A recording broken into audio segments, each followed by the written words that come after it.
She gestured to him and explained, steady and clear. What lives inside you, Fry Starlight, is a creature. A living thing that must be killed if you want it gone for good. Unfortunately, my golden power cannot do that. The shadow has fused with you so completely that sacred power no longer affects it. Whisker's shadow had become part of Frey's body, akin to the full demon seed that had taken root in Sansa and Danzo. Once merged, no amount of holy power could cleanse it. Fused with my body. What the hell? Fry laughed, dragging a hand down his face. So I'm suffering the same thing he did, aren't I? He meant Danzo, the man Fry had failed to save. When a complete demon seed fused, there was only one sure end. Kill the host. That was the choice Fry had made then. And now, here he was, staring at something all too similar. It's like fate is mocking me. Ha! None of the others understood the name he'd left unspoken. He'd never told them about Danzo. But they understood enough. Fry was in real danger. If the shadow fully proliferates, I can't imagine what you'll become, Leora said. At worst, a mindless beast lashing out at everything on Weskir's command. The thought sent a chill through both Uriel and Snow. Fry turning on them with his monstrous power would be a catastrophe. There has to be a way to save him. Lady Leora, aren't we the closest to the Lord of Light? Isn't his power the best answer for things like this? Uriel pleaded. Leora paused, considering, then answered. The Lord of Light is not all-powerful, and he is no god. He is a noble, mighty being, and he stands with us. But there are things even he cannot do. A small smile touched her lips. Fortunately, this is not one of those things. That caught Fry off guard. What did you just say? I'm saying we can deal with the shadow inside you. Or rather, he can.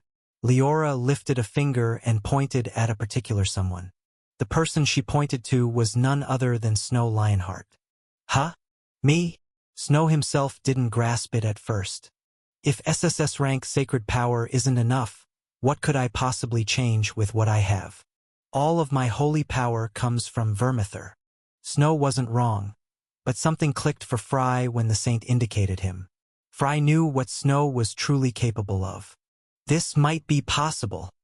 Weskir's shadow resembled a demon seed, but it wasn't the same thing. A demon seed sprang from a world-breaking power. There was no known cure for it. But Weskir possessed no such authority, which meant his shadow could be destroyed, unlike the seed. And the key was Snow. To explain this properly, I need to guide you first, so you can find the path you're looking for, learn your origin, and know your truth, said the saint, turning her back to them. Follow me, all of you. Where to? Snow asked. The World Tree, Leora replied. The golden, mysterious tree that had sheltered her for years. That is the means by which you'll learn everything you need to know about yourself. Snow Lionheart.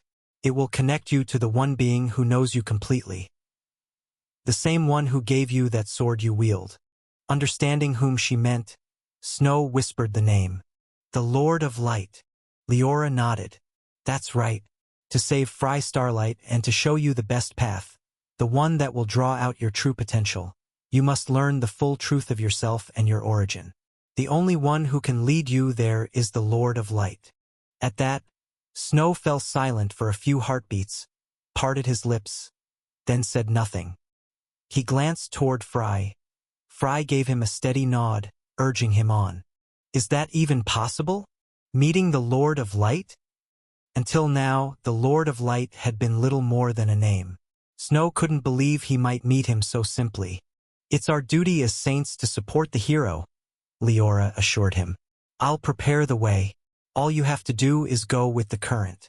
The Lord of Light will not turn you away, because you are the one knocking at his door. He cannot refuse you. Her confidence was absolute. You don't know the truth yet, Snow Lionheart, but you matter deeply to the Lord of Light.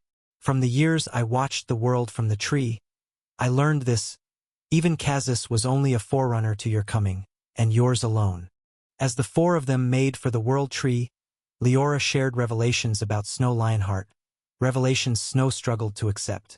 Fry, however, had seen this coming. Have faith, Snow. You're still the most gifted person on this planet. Even I can't compare in that regard, he said with a grin, clapping his friend on the back. Snow's confidence had been badly shaken of late, especially as he fell behind, unable to find a way forward, and the brush with death against Bladier had been a coup de grace, compounded by the past Leora had shown them. Confronted with enemies far stronger than he'd imagined, Snow had begun to feel very small in a very large world. Leora was about to set that right by giving him the path made for him. Standing before the world tree, Leora laid a hand to its massive trunk. The tree opened its heart like a heavenly gate to another realm, inviting them in. "Go on, Snow Lionheart," Leora said. "Once you're inside, the tree will flood you with its power. Don't resist. Let it wash over you. Let it lead you." Snow nodded and stepped through with heavy feet. The instant he entered, the tree sealed the passage behind him, enclosing him within. Leora had expected as much. It posed no problem. She turned to Uriel. "Come, Uriel. You are meant to be the saint who walks beside the hero. My hero died long ago." Answering the call, Uriel stepped forward, then glanced back at Fry. He stood off to one side. When their eyes met, he gave her a small wave, urging her to play her part. For some reason, Uriel saw him as different from the rest of them. Dark. So dark that their light seemed to irritate him. The saint who accompanies the hero. But which hero? Uriel murmured, then moved to Leora's side. Leora took the lead and instructed her. "Our task is to link Snow to the Lord of Light and ensure nothing interrupts them. To do that, you must form a bond with the World Tree. Cast your sacred power into it. It will answer you." Uriel nodded and did exactly as told. Within moments, her body shone, bathed in the tree's golden light. Seeing it, Leora smiled, delighted. She succeeded on her first try. Marvelous. Leora released her own power as well, her body gleaming beside Uriel's. Standing together, the two of them were breathtaking in Frey's eyes. Above them, the tree blazed brighter, signaling the beginning of the rite. The rite that would open the way for the promised hero and unveil secrets buried long ago, about the hero Fry had once written of. From a short distance, Fry watched it all unfold. He glanced at the blackness creeping over his skin, forced a crooked smile, and clenched his fist. "I need to work harder." Author's note. Hello everyone. It's been a while. I just wanted to leave a few random thoughts about the novel and its future. This may not be that important to you, so feel free to skip it. But if you're interested, come and listen to the complaints of an amateur writer trying to find his way in this place. So, the villain's POV has come a long way.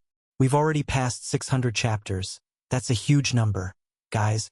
But the shocking part is that I realized the story hasn't even reached its halfway point yet, which means it might end up requiring around 1,500 chapters to tell it fully.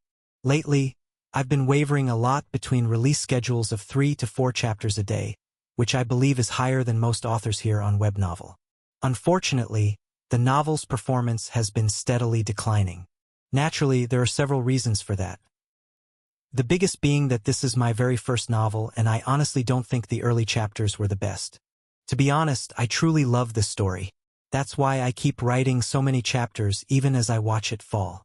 But a decline simply means I haven't done enough to reach higher rankings. Doesn't it? Good is good, bad is bad. There's no need to sugarcoat things.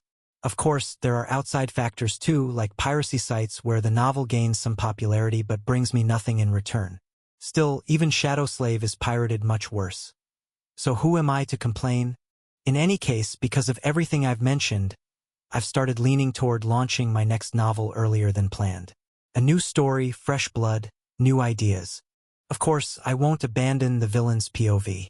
But to be completely honest, if things keep declining further, the release rate might drop significantly, and it could even go on hiatus. That last possibility is the one I absolutely don't want to reach. But in the end, it all depends on how this novel performs. So I want to ask you now. Would you prefer to see the new novel released soon, even if it strongly impacts the update pace of the villain's POV? Or should we wait, Stockpile more chapters, and let the villain's POV have its full chance to shine. Your opinion matters to me. The holy island of Noctera lay in ruins. Everyone upon it had perished after the last battle between Fry and his companions and Bladier. That sacred island, meant to be a heaven on earth, had become nothing but a stretch of rubble and wreckage. Yet across that vast expanse, one place stood untouched by the fighting. The Golden World Tree, which had served as a shield for everything beneath it. The World Tree blazed brighter than ever, having taken the promised hero, Snow Lionheart, into itself. The rush of aura was majestic, so much so that Fry couldn't help but be impressed. Gold flooded everything, the World Tree like a sun that banished the darkness. Saint of Dawn, Leora, together with Uriel, guided the hero and made the right possible. Uriel's role was largely secondary. Leora carried most of the weight, but it was a valuable experience for the new saint, and Leora deliberately kept her close. After several long minutes, Leora withdrew, and Uriel followed. The tree's radiance still shone, but it had clearly steadied. It was stable now, proof the process had taken. Our work ends here. The rest is in the hero's hands, Leora said, lifting her face to the World Tree's boughs that blotted out the sky. Fry, who had stayed back until then, stepped forward once the saints were done. He was surprised it had taken far less time than he'd expected. Is it really over that quickly? I thought it would take at least a few hours. Leora shook her head lightly. The rite isn't complicated. It would have failed with anyone but Snow Lionheart.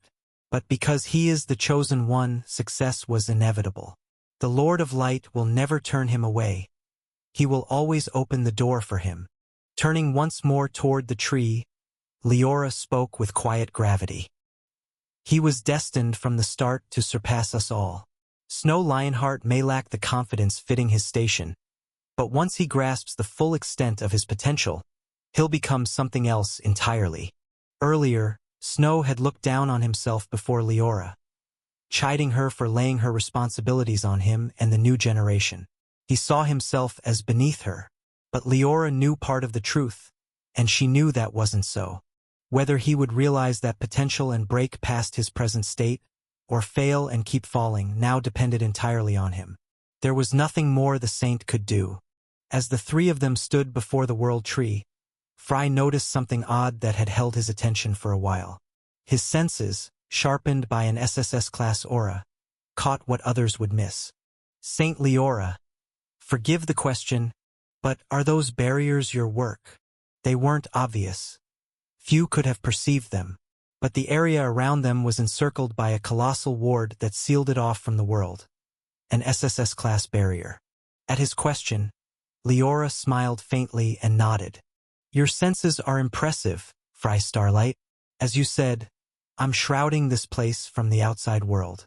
No one must discover what's happening here. With her appearance, and with Snow Lionheart's choosing of his path underway, Leora made sure to hide everything as best she could, buying time for Snow and the others. Our task here is finished, so I'd like to use this chance to pass on what I can to you, Uriel Platini. Come with me, please. Leora didn't waste a moment. She turned to Uriel as soon as Snow's right was secured. Uriel had been pondering how to grow stronger. She met Leora's request with bright resolve and nodded. Let's do it. Very good. Then I'll leave guarding this place to you, Fry Starlight. Leaving Fry behind, Leora and Uriel headed elsewhere. Fry sat cross-legged on the ground before the Golden World Tree. There was nothing for him to do but sit, staring up at that non-human titan of wood and light. With the shadow creeping through his body, he couldn't train. The usual methods no longer worked, and the blood path he had taken demanded killing to advance. In other words, while Snow sought a noble road to power and Uriel received Leora's guidance toward the same, Fry had nothing to do but wait. Heh! This place is far too bright for me. The feeling was strange. A sense of not belonging, like an intruder who shouldn't be here at all. Fry didn't understand why he felt that way, as though Noctera itself rejected his presence. He'd been too busy fighting to heed it before, but now, with the battle over, the awareness settled in. He drew out the nameless mask and studied the metal face he'd taken to wearing so often of late. When I think about it, Snow and I are very alike, and nothing alike. Fry, bound to Nameless in one way or another. Snow Lionheart, who had drawn the Lord of Light's gaze. Two roads that looked similar from afar. But one path was dark, choked with curses. The other shone with blessing. Two faces of a single coin, each looking in the opposite direction. And now, the promised hero, Snow Lionheart, was about to find his road at last. Inside the Golden World tree, Snow Lionheart stumbled through an expanse so vast it felt like another world altogether. A realm flooded with light, steeped in a strange familiarity that made him feel, for once, like he belonged. The instant he entered, Snow was forced into the War King form, golden runes swarming across his body faster and more fiercely than ever before. As if every particle of me is reacting to this place, Snow said, staring into the boundless white ahead as he fought to steady himself, to keep his power from slipping out of his control. Within seconds, light gathered around him and took the shape of a faceless white wraith. It was the same wraith that had appeared to him whenever his power surged. The same presence he'd sensed on the day the sacred sword Vermithor chose him as hero. The wraith had always been silent, unreachable. But this time was different. Little by little golden force converged upon the phantom, and familiar sigils formed across its body. Golden runes, brighter and more potent than ever, unmistakably akin to Snow's War King form, as though this were its fully evolved state. As the final sigils locked into place, the wraith's features came into focus. Golden eyes appeared first, large, keen, and blazing with a radiance that sent a shiver through Snow. Then, slowly, the rest of the face, nose, mouth, skin, followed by that distinctive white hair. A half-golden, half-black mantle settled over a body that now possessed solid form. The white wraith had become a man. His presence so imposing that Snow Lionheart found himself speechless. The man spoke first, a gentle smile touching his lips. "At last we meet, Lord Vessel." Those were the first words from the apparition, addressing Snow with a strange title he did not understand. "You, the Lord of Light." Snow managed, struggling to grasp that the figure before him was the very being whose name so many humans had invoked, yet whom none had been granted to meet.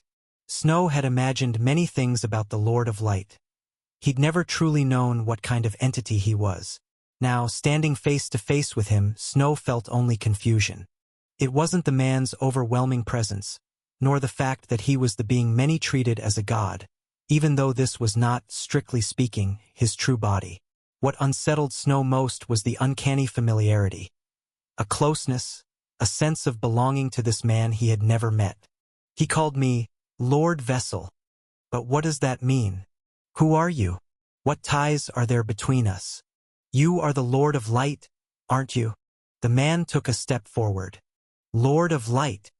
It isn't my name, though it is the title others use for me." Step by step, he closed the distance to where Snow stood. "My name is Orsted, the second Lord of Light of the race of Lightbearers." The Lord of Light spoke his name, declaring his existence and identity. Snow understood at once that the one before him was far beyond his scale. Orsted, Lord of Light, second among the 7 great powers. A being to rival the mightiest of demons, bearer of immeasurable strength. Orsted halted when he reached him. They stood face to face. Orsted was taller. Snow had to tilt his head back to meet those golden eyes. Snow opened his mouth, searching for words, but none came. There were too many questions, too many unknowns. He didn't know where to begin, nor how to address someone so far above him. Orsted, it seemed, needed no words from him. He was already aware of all that churned within Snow Lionheart. "You came seeking answers," Orsted said, lifting a hand that flared with tremendous light. "Doubt has gnawed at you. Somewhere along the road you lost your way. You fell to foes beneath you, and with defeat upon defeat, you lost faith in yourself." He knew. He had been watching. Snow held his silence a moment, then gathered himself. There was nothing to hide from the one before him. He went straight to the first question. Before, you called me Lord Vessel. That isn't my name. What did you mean by it? Oh? Would you prefer I call you Snow Lionheart? I can, though you should know that Snow is not your true name, and what I called you is the more accurate address. Light spread through the space as Orsted spoke. We could talk for hours. Talk is easy. But it's better that you see the truth with your own eyes than hear it from the mouth of a stranger. His tone hardened. His gaze suddenly cold, pinned Snow in place. Before we begin, take this to heart. If you are to endure what you are about to see and live, kill your human self. Kill the naive, fragile thing called Snow Lionheart, and let the true Lord be born at last. Your time is running out. Kill the human and let something else take its place. That was what the Lord of Light told him to do, and Snow could not grasp what he meant. I've lived my entire life as a human. Born among humans, I lived with them, fought for them. That's the only way I know how to exist. I don't understand what you're asking of me. I can't become something that contradicts what I am. Snow Lionheart saw himself as human, nothing else. He had come for answers, to find a path that would make him strong enough to cast off his weakness and never lose again, no matter the foe. That was the strength he sought, the kind of answers he wanted, and so Orsted's words did not sit well with him. Orsted looked straight through him, understanding all the same, and he did not seem the least bit annoyed by Snow's reply. Very well, there's no need to rush what's inevitable.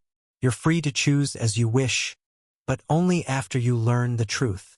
Without warning, Orsted bent the space itself, sending out a vast wave of light that changed everything.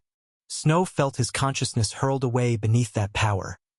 Within seconds he blacked out and collapsed, his mind sinking into a dream. A strange, long dream. A dream that showed him a tale no human could grasp. A story time itself had forgotten.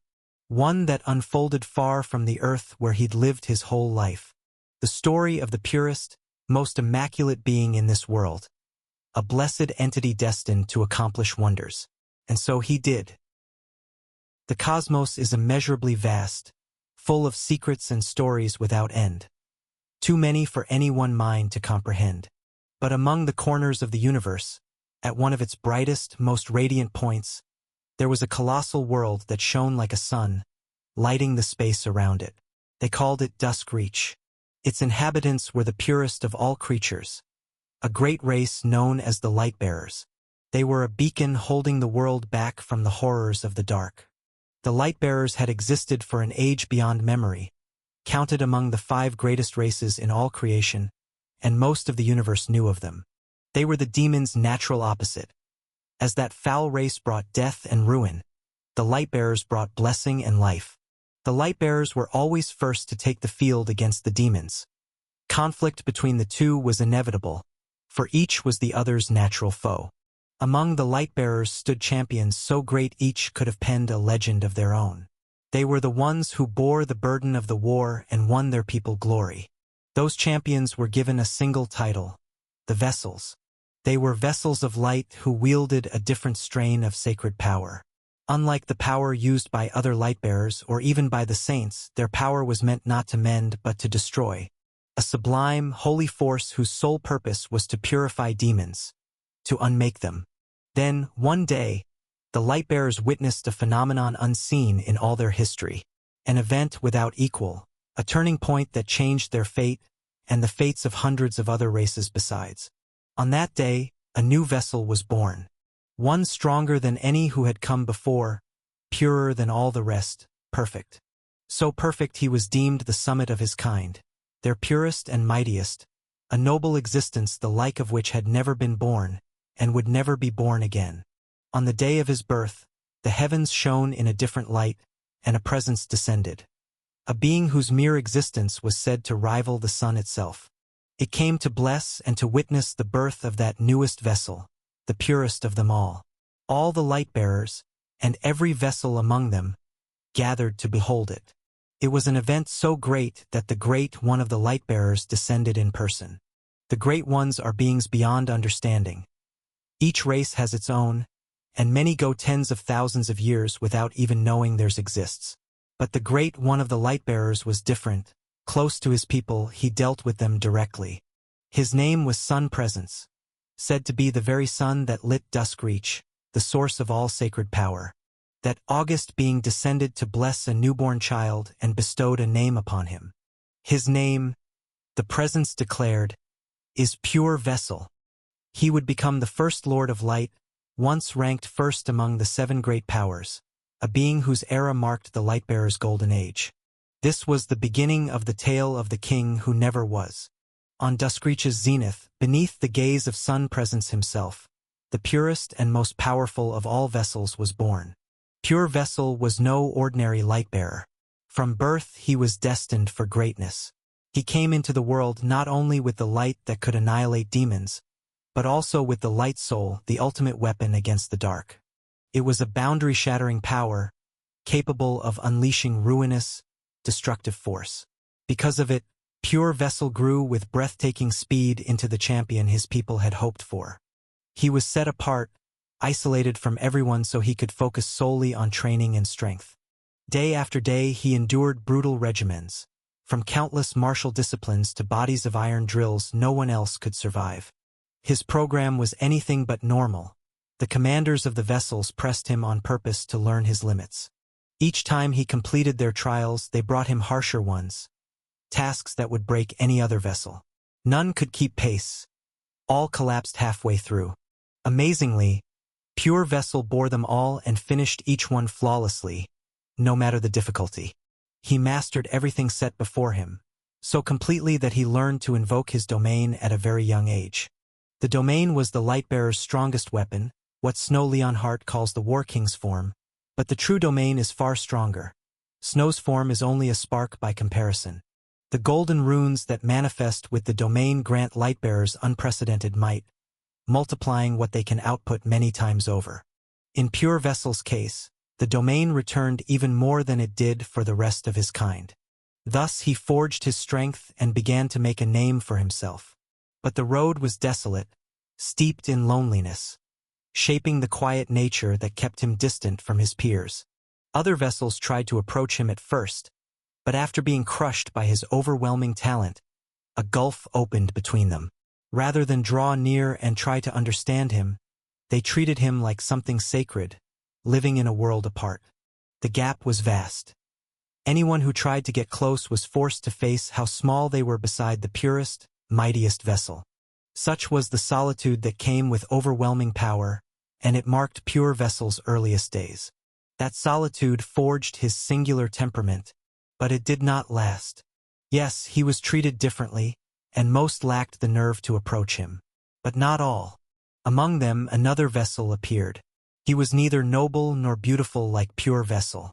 He was plainly of lesser quality, and his talent could not compare. And yet, though obviously inferior, he completed everything Pure Vessel did without failing. Ha! Look at that. You thought you were the only special one? There's nothing you can do that I can't. He was a strange one, brazen enough to defy his superiors and ignore their orders. Somehow that chaotic, flawed vessel managed to keep pace with the one hailed as the greatest in history. It was the first meeting between Pure Vessel and his only friend, Broken Vessel. Broken was the only one bold enough to approach him, to force a rapport, and no one could stop him. His talent lagged far behind, yet he climbed to a level of strength near Pure Vessel's, so no one could bar his way. Pure himself didn't object. Taciturn as he was, rarely showing his true feelings, the presence of Broken Vessel and the nuisance he brought was in its way welcome. In time the two became inseparable. They trained together, lived together, spent their days in Felwyn, the cold training complex where vessels spent their entire childhood, to be fielded in war later. Vessels were not like other lightbearers roaming free. They remained confined to Felwyn until their steel was tempered and they were worthy to become the light's strongest knights, the ones who fought the fiercest, most terrifying demons. It was a bleak childhood most could not bear. Many vessels broke along the way and could not endure. Yet among them, Pure Vessel and Broken Vessel were the pair that drew every eye. An odd duo, one loud and unruly, the other calm and noble. They stayed side by side, always training together. They fought dozens of bouts, and Pure Vessel won them all.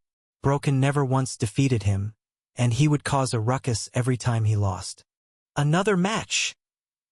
he demanded each time Pure slammed him to the floor. Pure, cold and unyielding, accepted every rematch, no matter how many, and won them all. Once, he wiped the floor with Broken more than 100 times in a row. "Are you all right?" Pure Vessel asked it often at the end of every spar, every drill they endured together. "Get away from me. Damn you. I swear I'll beat you one day." That was usually the answer. One that drew a gentle smile to Pure's face, every time. Then they grew. Pure's regimen grew harsher still, designed for him alone, far beyond what other vessels faced.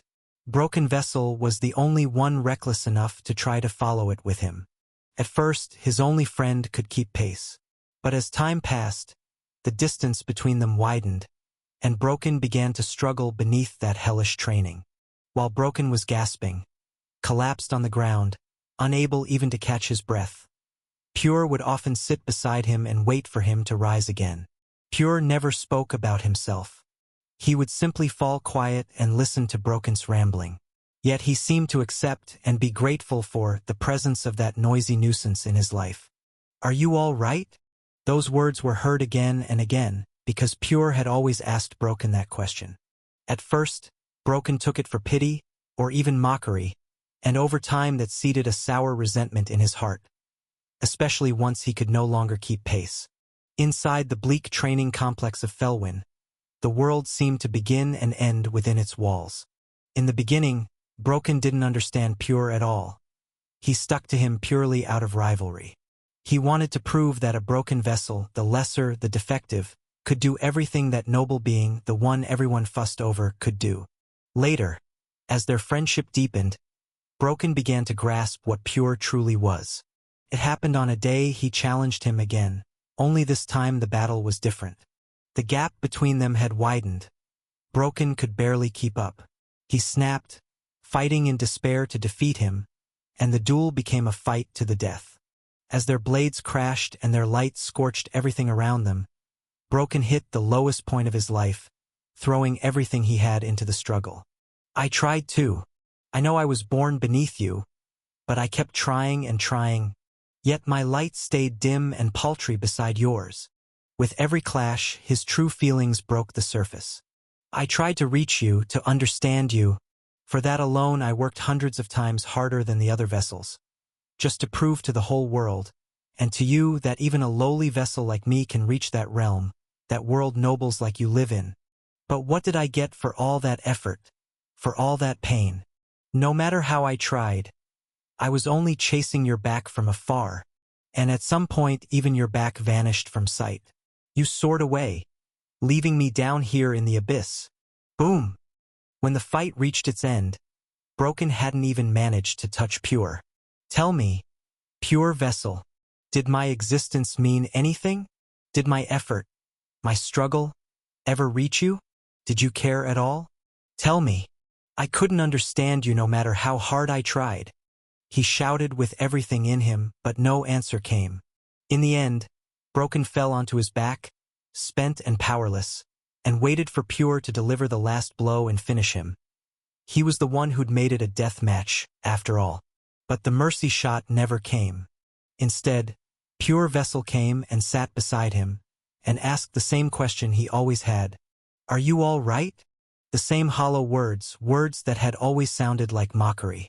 But that night their echo was different, and the broken vessel, bleeding out on the ground, finally understood what lay behind them. Pure Vessel had been alone for most of his life. He'd been treated like a noble relic, kept at a distance from his peers, to the point he never learned how to express himself properly at all. "Are you all right?" It wasn't scorn, nor empty phrasing. Carried weight. It was Pure, worried that his only friend might no longer be able to keep up with him.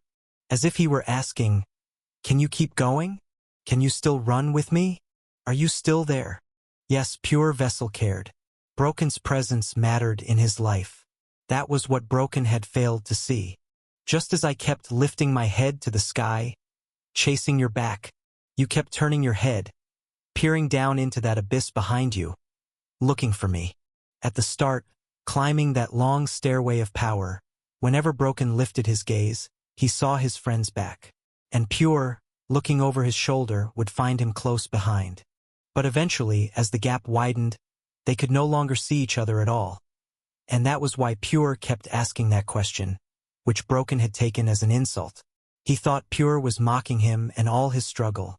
In truth, Pure had valued him, and had acknowledged him as a friend since long ago. Realizing all this, Broken laid his forearm over his face with a bitter look. Damn it! You're awful at expressing yourself, you damned bastard. How can something people call perfect be this bad at it? It makes no sense. Ha! Ha! He let out a dry laugh, and Pure Vessel answered with a gentle smile. I'm not perfect at all. I'm far more broken than you. From the beginning, Pure Vessel had been raised in a brutal forge meant to turn him into a weapon of war. He carried the hopes of an entire race. Yes, he was monstrously strong, but in every other branch of life, he was more incomplete than anyone. Your existence truly saved me, Broken, so don't you dare sink into that filthy abyss. There in the cold facility of Felwyn, the pit the vessels saw as an abyss that swallowed their dreams, Pure made that one request of his friend. Broken burst out laughing. That's not fair, Pure. Asking me something like that.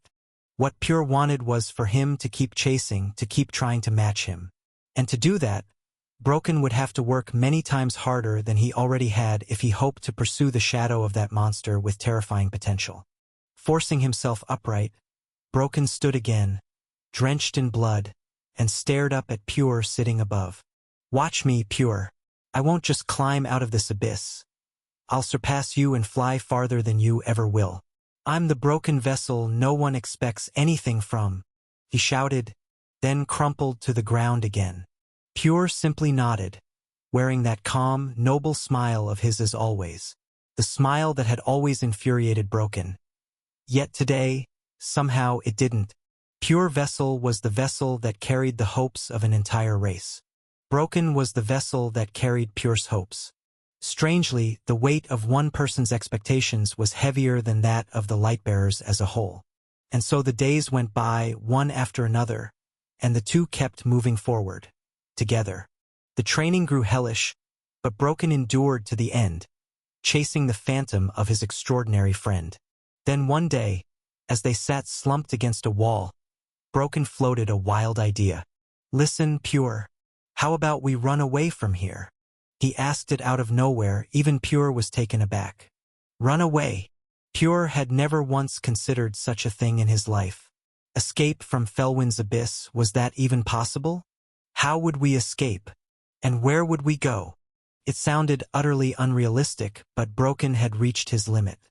I can't stay in this damned place anymore, my friend. The darkness of this abyss has grown too heavy for me. Felwyn, the abyss that forged the fiercest vessels, was a cursed place where, no matter how brightly light burned, the darkness devoured it. The vessels lived their lives in pitch blackness, unable even to see each other's faces. Whether Pure or Broken, neither knew the other's features. In that darkness they were only two roaming flames of light, searching for their path. Tell me, Pure, have you ever heard of the legendary vessel? Broken asked. Pure replied, puzzled.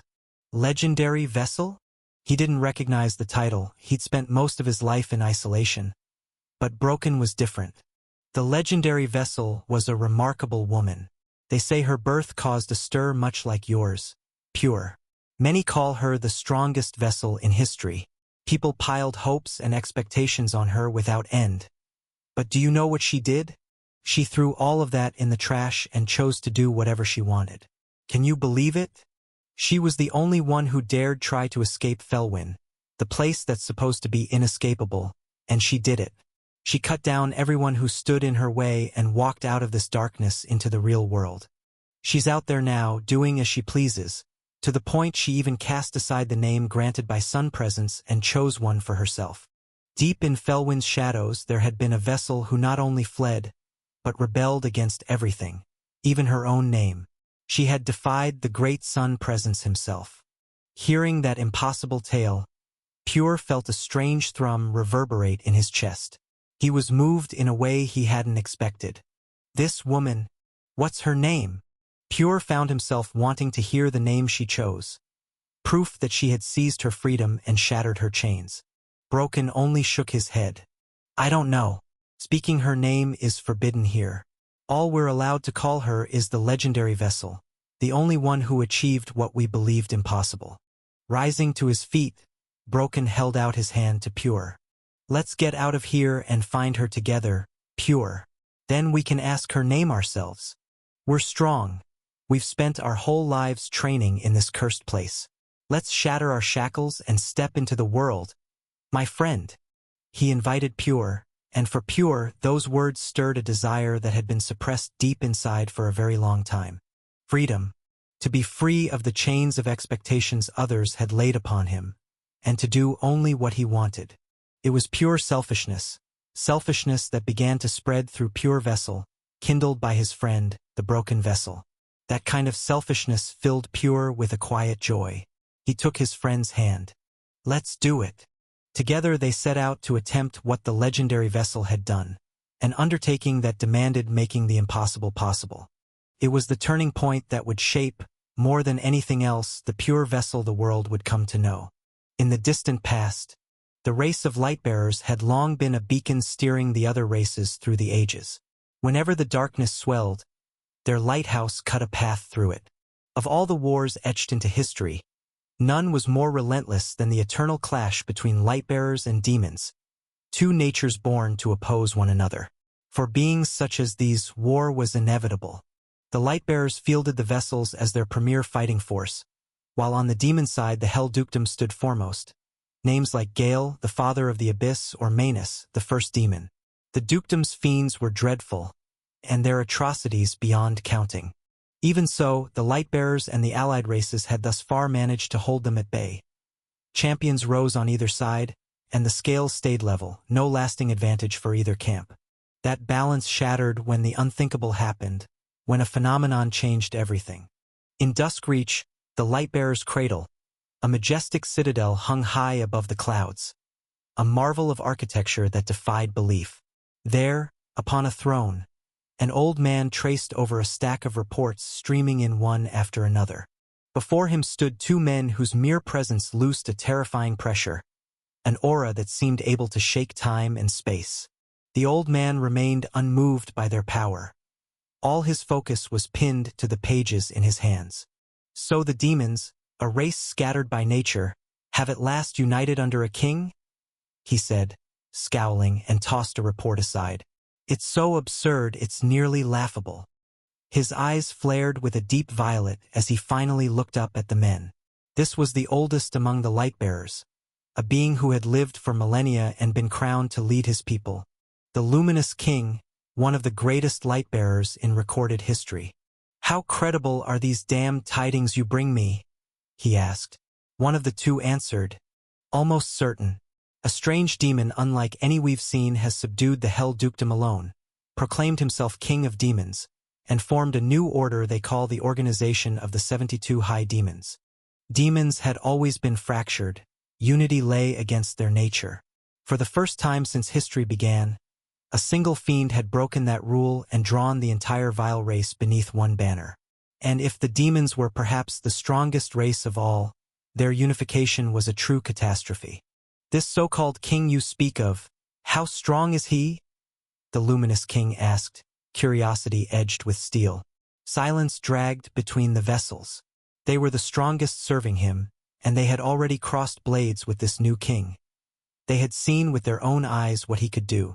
Their reply came heavy. If I had to name it with one word, calamity.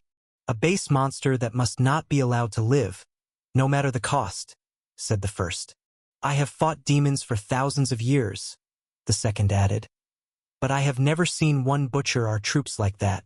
Even when the two of us tried to stop him, surviving him, that was the best we managed. Each word deepened the Luminous King's grimness. A strange demon whose power swelled the longer the battle raged. One even the mightiest vessels failed to halt. Escaping with their lives was their greatest feat. a demon king who had appeared from nowhere and conquered Helmand in short order. Bending it beneath his heel, all the omens of a disaster were upon them, one whose scope they could not yet grasp. My king, I beg you, rally all vessels and put an end to this fiend, before his strength grows any further, urged one of them, Manifest Vessel, the foremost of the knights at that time. He saw further than most. A single clash had convinced him that the king had to die before he became something none of them could comprehend. Listening, the luminous king sank back into his throne, thinking deeply. This supposed king, what is his name? He asked at last. The answer came as one. The demon king Agaroth. Agaroth, is it? The luminous king exhaled. If only that accursed legendary vessel had not fled us, we could have dealt with this wretch in his cradle. Just the thought of that selfish woman frayed his temper. She had once been their brightest hope, but she had run, refusing to heed the luminous king, declaring she would do only as she pleased. Worse, she hadn't even bothered to hide. When he tried to drag her back by force, she crushed him and his strongest retainers, becoming an ungovernable force. They had been left with no choice but to leave her be, lest she turn and become their enemy. The legendary vessel was their greatest regret, a stain upon their annals. But recently, a new vessel had been born, one purer than all before, a spark to rekindle the luminous king's hope of mending past mistakes. What news of the pure vessel? The old king asked his retainers, hoping for a sliver of good news amid the flood of grim reports.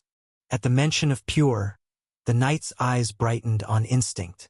He's phenomenal. The pure vessel has mastered everything we've tried to teach him, on the first attempt, no less. He's still training in Felwyn, and we intend to add him to the order as soon as he reaches his peak potential. Excellent. The king nodded, satisfied. Make sure he's ready before our next clash with the Demon King. The pure vessel may become our greatest weapon in this war. Perhaps Pure's birth had been meant to counterbalance the rise of that so-called Demon King, as if nature itself had offered a gift to keep the scales even. Agaroth was still at the dawn of his reign then, and the world had yet to grasp the scope of the catastrophe gathering over it. The luminous king heeded his followers' counsel. The light-bearers began immediate preparations, determined to marshal the stars themselves and bring Agaroth down before he could take root. Rumors of Agaroth multiplied. Battle after battle without pause, and each fight made him stronger. A true monster, a vile thing clawing upward at a speed that defied sense. All of it gnawed at the luminous king, an ancient who knew the secrets buried in the elder annals. A beast that grows with every battle, a calamity no one has ever vanquished. The thought felt ill-omened, too much like something from a cursed age he tried not to remember. Just recalling it kept him from sleep. By the light, are we standing at the brink of another Odin? A chill premonition took root. All the more reason to destroy this new king at once, and a great share of that hope he pinned upon the perfect vessel fate had granted them. He could not know that, much like the legendary vessel before him, the pure vessel was about to attempt the forbidden, an escape from Felwyn that would only deepen the coming storms. Far from the war's clamor and the upheavals abroad, pure vessel and broken vessel still trained within Felwyn, slowly raising their strength to the level required to chase what they'd set their hearts upon. To achieve a miracle like the legendary vessels, they needed staggering power. Fortunately for them, Felwyn was the best place to seize it. Lightbearers walked a distinctive path to grow stronger, the path of light. It forced the body to its limits, bearing unprecedented pressure to ignite a volatile surge that vaulted the user into higher realms. To truly benefit from that path, one had to wield the domain. A birthright peculiar to the Lightbearers. The path of light was among the finest and cruelest training methods in existence, and Felwyn provided the harshest environment to draw out its maximum yield. In that pitch darkness, only the strongest, finest vessels survived. So, year upon black-walled year, pure and broken trained, striving for the power each needed to do what they intended. Then, at last, after grueling effort, Broken Vessel's body erupted with might, his frame blazing with a great radiance. A light that proved he had finally broken through and grasped a share of the strength he sought. He collapsed to the floor, panting, but grinned with unfeigned joy and shouted, "Finally! I did it!" Across from him, Pure nodded, pleased in his own quiet way. "With this, all the pieces are in place. We can move to the next step. Broken vessel, rank SSS. Stage 1. Thrown beyond existence, early stage." As for Pure, he had crossed that threshold long ago and climbed higher still. Pure vessel, rank SSS. Stage 2. Pulse of chaos, mid-stage. Now both possessed enough strength to make things happen, and they couldn't afford to wait. If they grew much stronger, they would be drafted straight into the vessel's order, a fate neither desired. They wanted freedom, nothing else. So that night, Pure and Broken packed what little they had and launched a desperate bid to shatter Felwin's chains. That dark training ground had been built more as a prison than a proving hall. Escape was brutally difficult, a pocket reality with a single way out, a gate guarded so heavily it was said to be unbreachable. Pure and Broken didn't care. In minutes, vessels and wardens alike fell like flies as the pair cut through them at blinding speed. Racing at the speed of light, the two moved as one. "Remember, Pure, we have to finish this fast, before the commanders catch on. If the strongest vessels intervene, our chances drop to 0. "I know."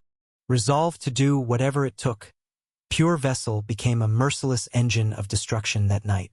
Born with a blessed body that eclipsed his peers and gifts beyond comprehension, he unleashed the most potent light soul and erased everything that stood in his way. From childhood, Pure vessel had been buried beneath mountains of expectation. For a long stretch of his life he thrashed only to fulfill others' desires. Stripped of his own will, treated as nothing more than a weapon of mass destruction, meant to crush the Lightbearer's enemies and then be cast aside. For a long time he accepted that fate. But after his fateful meeting with Broken, Pure began fixing his eyes on a freedom he had never dared to dream of. His shattered friend showed him the road and the goal. All that remained was to make it real.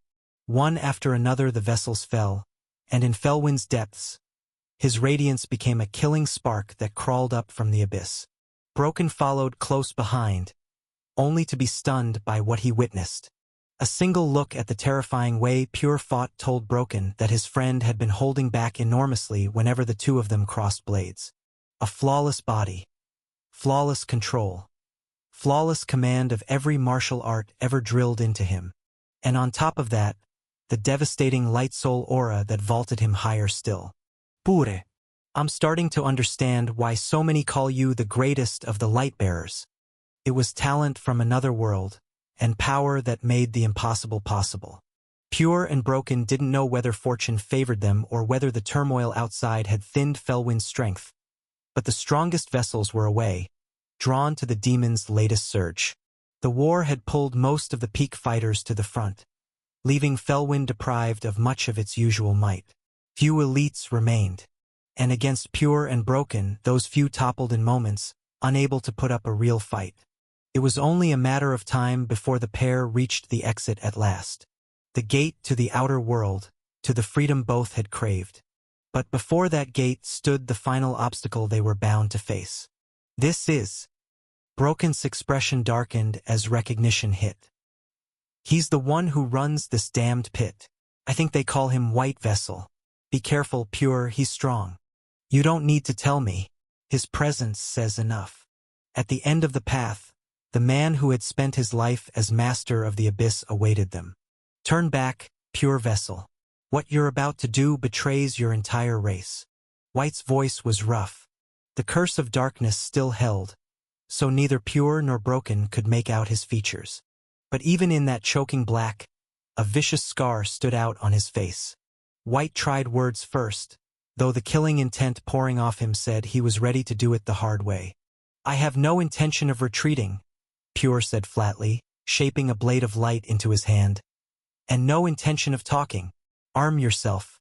The fight has already begun." He moved, and White met him, parrying with disconcerting ease.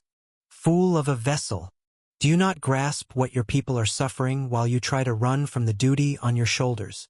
White's counterattack forced Pure back, proof of how formidable he was. "The war rages.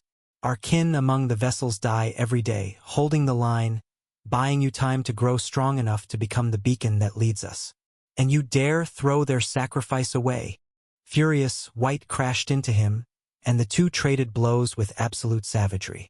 I never asked anyone to throw their life away for me, Pure answered, driving the light soul to its limits. They died by choices that were theirs. And likewise, he pressed in, every strike a verdict. I will not fight someone else's war, and I will no longer carry your expectations. Find another vessel to pack full of your selfish hopes. As those words rang out, Broken flashed in behind White. Well said, Pure. Let's drop him here and leave this cursed place, once and for all. 2-on-1 they fell upon White. Snarling, he unleashed everything he had to subdue them. Killing Pure was not an option. He mattered too much. Broken, though White meant to end him. But subduing Pure without killing him proved brutally difficult, especially when their levels were so close. At first, White was certain he could put them down. But step by step, the pressure mounted. Wounds accumulated. Most of them from Pure. Even though Pure was only midway through Pulse of Chaos while White had already reached its peak, Pure steadily overran him. The way he fought, the light, the aura, it all dragged up memories White had spent years trying to bury. The scar on his face burned, a fresh pain from an old humiliation. Pure reminded him far too much of that legendary vessel, the cursed one who had crushed him years ago and left that disfigurement behind as she walked away. Sensing history about to repeat, White snapped, lost control, and poured everything into a killing strike meant to take them both. It didn't matter. The light soul's radiance dwarfed his own, and it was only a matter of time before the two of them drove him to the ground. Beyond Pure Vessel's overwhelming personal power, he moved in terrifying concert with Broken Vessel, who, though weaker, became a fierce pillar at Pure's side. The result was the complete annihilation of White Vessel, one of the strongest vessels alive. And so they achieved their aim.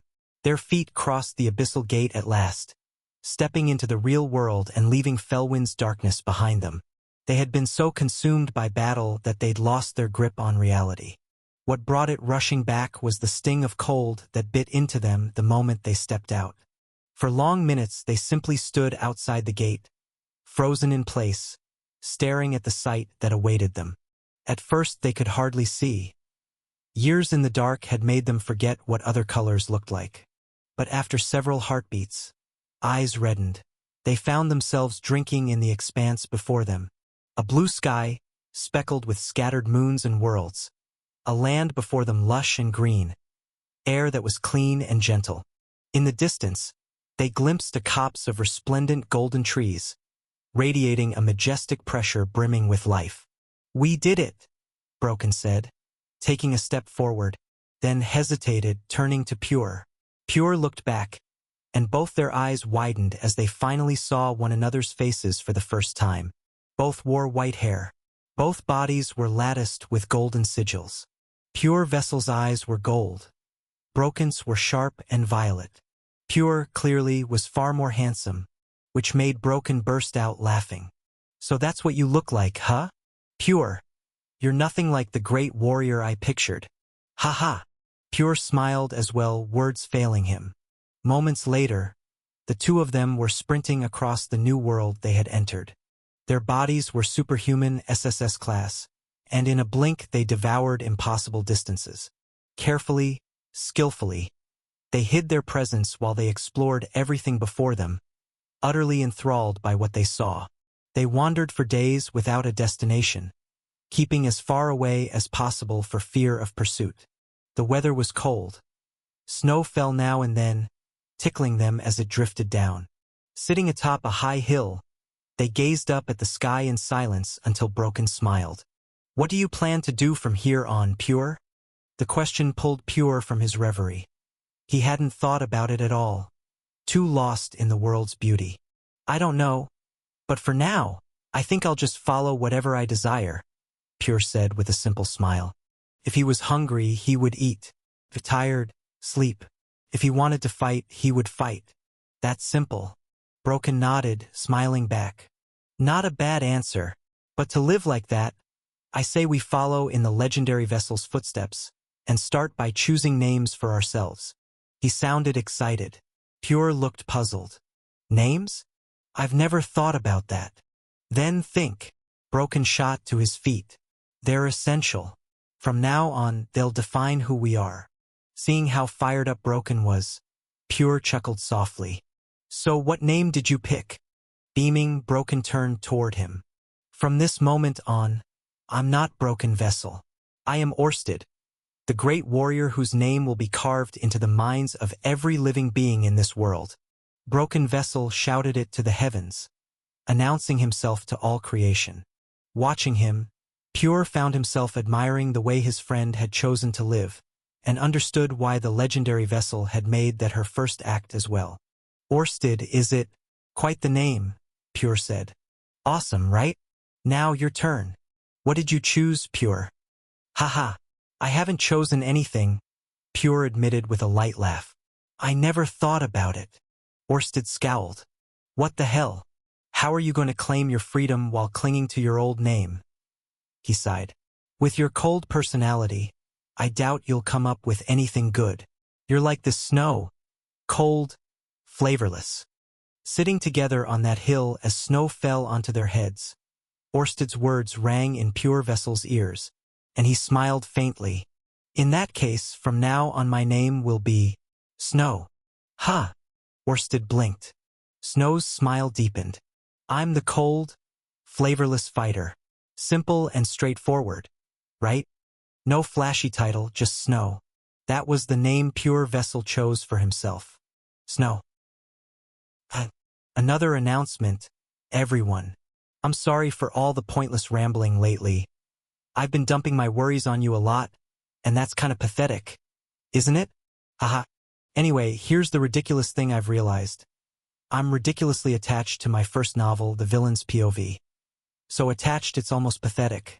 It's like falling madly in love with a gorgeous girl, only to discover she's a damned whore who'll ruin you. Yet you still love her, and no matter how hard you try, you can't get her out of your head. Pathetic, right? Well, I don't think I can stop publishing it. Can't let it go. Even if it completely dies out, I'm gonna keep releasing it all the way to the end. That's the decision I reached after thinking about it day and night. And did you forget who I am? What do you take me for? In my prime, I was dropping 6 chapters a day. Writing 2 novels at the same time is nothing to me. Which means my second novel, The Last Legendary Weapons Master, is coming soon. And its release won't affect The Villain's POV. I'll give it everything I've got and make sure both are delivered in the best way possible. I hope you'll renew your faith in me and keep reading The Villain's POV, and I invite you to give my second novel a chance when it launches. It'll be the peak of everything I've learned so far. Freedom has always been a coveted prize, especially for those who've been robbed of it. For Pure and Broken, Snow and Orsted, to put it another way. Freedom was everything they wanted. But freedom was nothing like what they'd imagined. Though they managed to escape and wander as they pleased for several days, vessels soon began to hunt them in earnest, despite being tied up in a war against the demons. News of the Pure Vessel's escape hit like a hammer. A fresh catastrophe no one wanted to relive after the fiasco of the legendary vessel in the distant past. What followed was a relentless pursuit of Snow and Orsted. It felt as if the vessels would chase them to the ends of the world.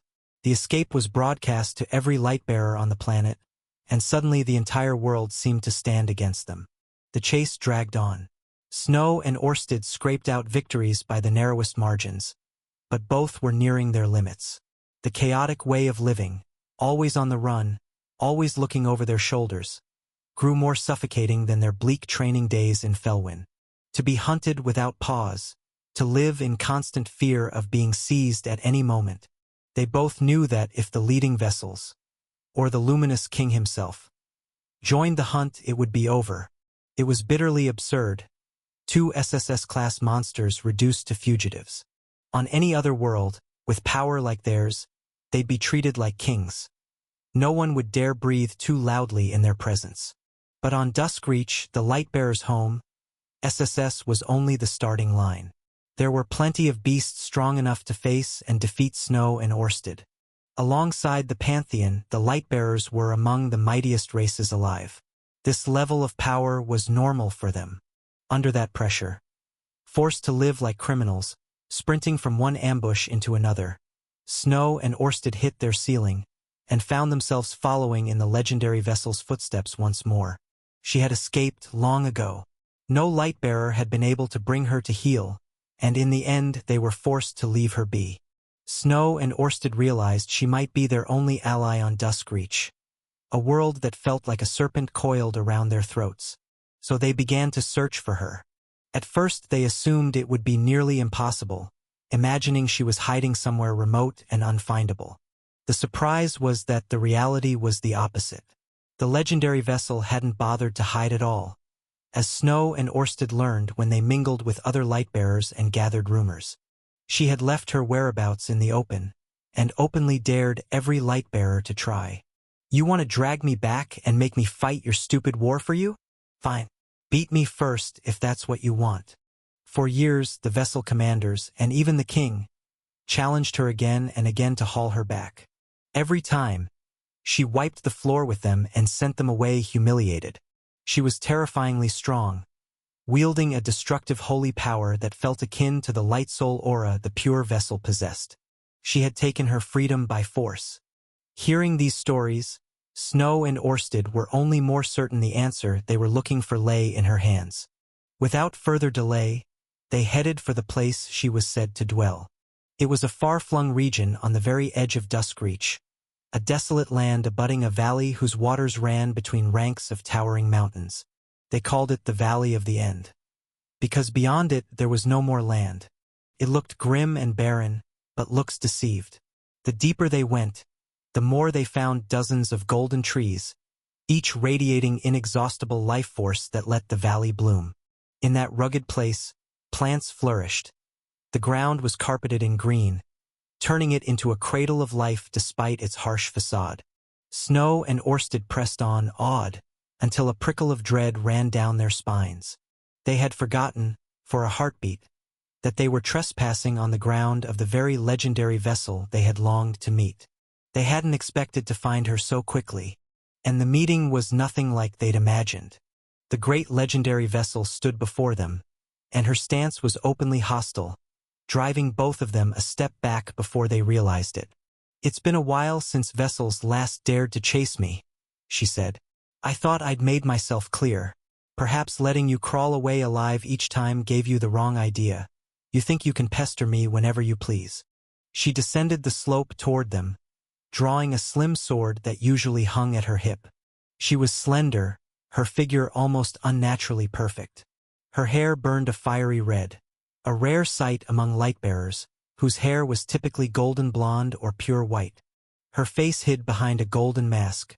Her clothes looked almost human, something out of a Victorian age unknown to Snow and Orsted. It was a strange, foreign image. But there was no time to marvel. She was intent on driving them off. They could feel the muted killing intent coiled inside the aura she gathered along her blade. They raised their hands, hurriedly trying to explain that they hadn't come to fight her at all. But the legendary vessel didn't give them time to speak. The instant she drew that strange, slender sword, the fight had already begun. Could hardly be called a fight. For Snow and Orsted, it was a nightmare. Though both had reached SSS class, they were crushed one-sidedly by the very legendary vessel they had long admired. Her style was terrifyingly swift, beyond tracking, and her strikes were clean, fatal. Both of them realized she could have killed them from the very first exchange. She simply chose to spare their lives. Their lives were the only thing she spared. She didn't hesitate to shatter their bodies, grinding them down until they were a miserable sight. Orsted collapsed almost immediately, leaving Snow to face her alone. He understood that words would never reach her, so he fought with everything he had, hoping, at least, that his blade would. He poured out every drop of light soul power his body could muster. He fought to the limit. He still couldn't touch her. Yet the force he unleashed finally made the legendary vessel hesitate, their swords crossing thousands of times in mere seconds. Each clash boomed like a nuclear blast, flooding the entire Valley of the End with a searing brilliance that seemed enough to banish every shadow in the world. Snow endured. He was the pure vessel, after all. The Lightbearer whispered to be the greatest in history, with talents and gifts far beyond his peers. And yet, in the end, even he was crushed before the legendary vessel. Still, despite his brutal defeat, he succeeded in drawing her attention. Collapsed amid the valley's sacred waters, he looked up as the legendary vessel stood over him, her emerald eyes fixed upon him. "This day keeps getting stranger," she said. "Two vessels turn up after all these years. And one of them wields the light soul. Then you must be the pure vessel the rumors spoke of." News of the pure vessel's birth had rocked all of Duskreach. Even the legendary vessel had heard it. The moment she crossed blades with him, she knew. Bleeding at her feet, Snow clung to consciousness and said what he had come to say. "We followed in your footsteps. We escaped that darkness, too. We fled to reclaim the freedom stolen from us, the vessels." In the end, both he and she had suffered the same fate, made into repositories for the hopes of an entire race. But both had been selfish and bold enough to cast those hopes aside. Snow and Orsted wanted the same thing. This world is ruled by strength. With enough power, we can make our heart's desires real. That's how you've lived free all these years, because you are the legendary vessel, the strongest light-bearer alive. Because she was strong enough to crush anyone who stood against her. She'd lived as she pleased, not as others wished. That was the overwhelming power Snow and Orsted sought. "Please, teach us how to become stronger, how to surpass the level we're stuck at. We're vessels just like you. We ran from our fate to win our freedom." They pleaded with her to train them, to forge them into something strong enough to live by their own laws. The legendary vessel saw the resemblance between them and the pure vessel. She grasped their intent, and still she refused them outright. "I'm not taking disciples. I've no time to waste on the two of you, especially you, pure vessel. Your very presence will only bring me more trouble with that damned luminous king." Even so, despite her refusal, she allowed them to remain in the Valley of the End. "No one ever taught me how to grow stronger. I did it myself. That's how I've survived all these years. If power is what you want, you'll have to find it on your own. You can stay here. No vessel will dare step into this place while I'm around, but that's as far as my help goes." She was a strange woman, yet kind enough to give them a refuge in her domain, despite knowing almost nothing about them. It felt as if those green eyes of hers could see straight through their souls. She let them stay, but warned she would kill them if they approached her dwelling without permission. And there was one more thing. "I heard you call me the legendary vessel. That's a name I discarded long ago. If you're going to address me from now on, use my real name." Before she left, she gave it to them, the name she'd carried all these years. "My name is Audrey, just Audrey. No titles, no honors. You'd best remember it, unless you want it to be the last thing you ever hear in your life." It was a strange meeting, and the start of a stranger relationship. Between Snow and Orsted and Audrey, who had lived in seclusion, chasing a purpose no one else understood. And yet, the days in the Valley of the End would always bring a quiet smile to the pure vessel's face when he remembered them. Perhaps they were the happiest days of his life, on the eve of the darkness and calamities the future still had in store. In the Valley of the End, for a time, 3 of the strongest lightbearers made that place their home.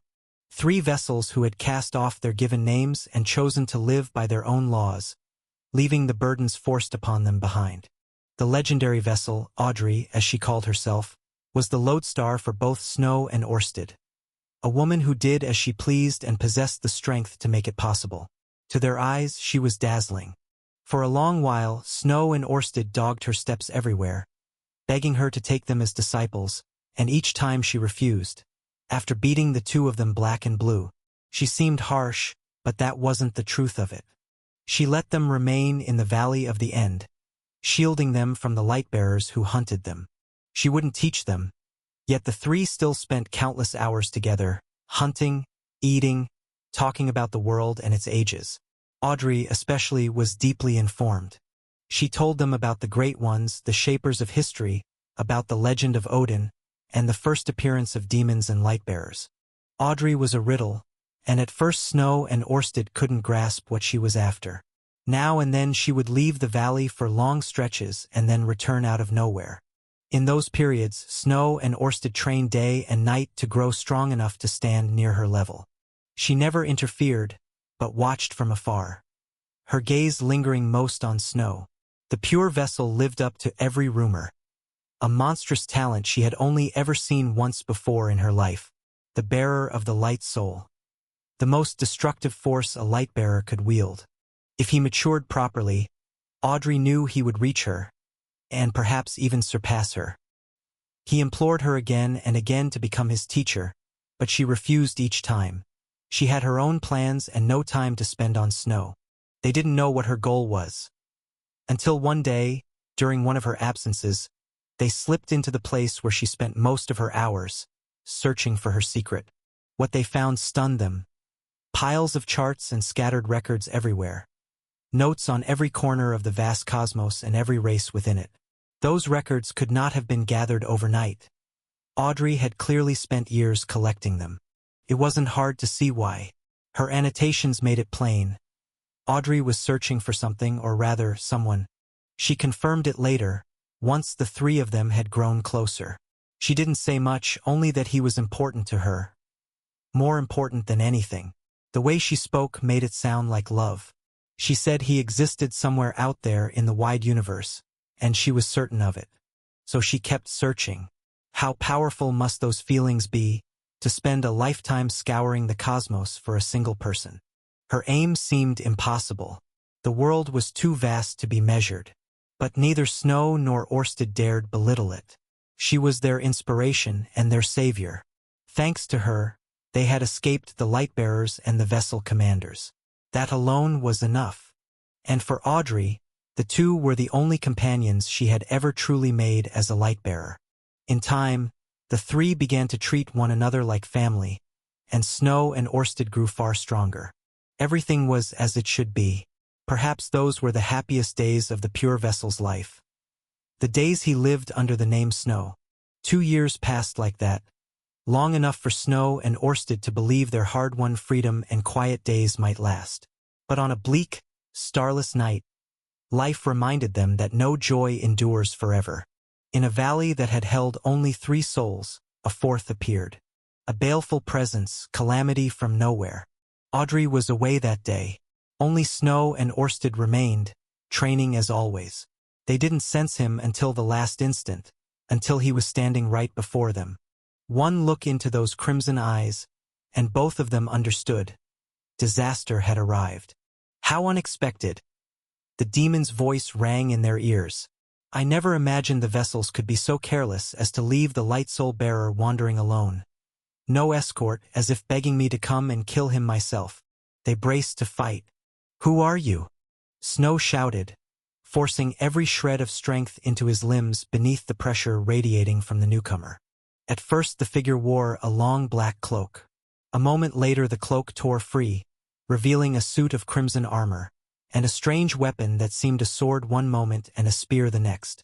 The demon who, at that time, held the 5th seat among the high demons, the Red Moon Crimson.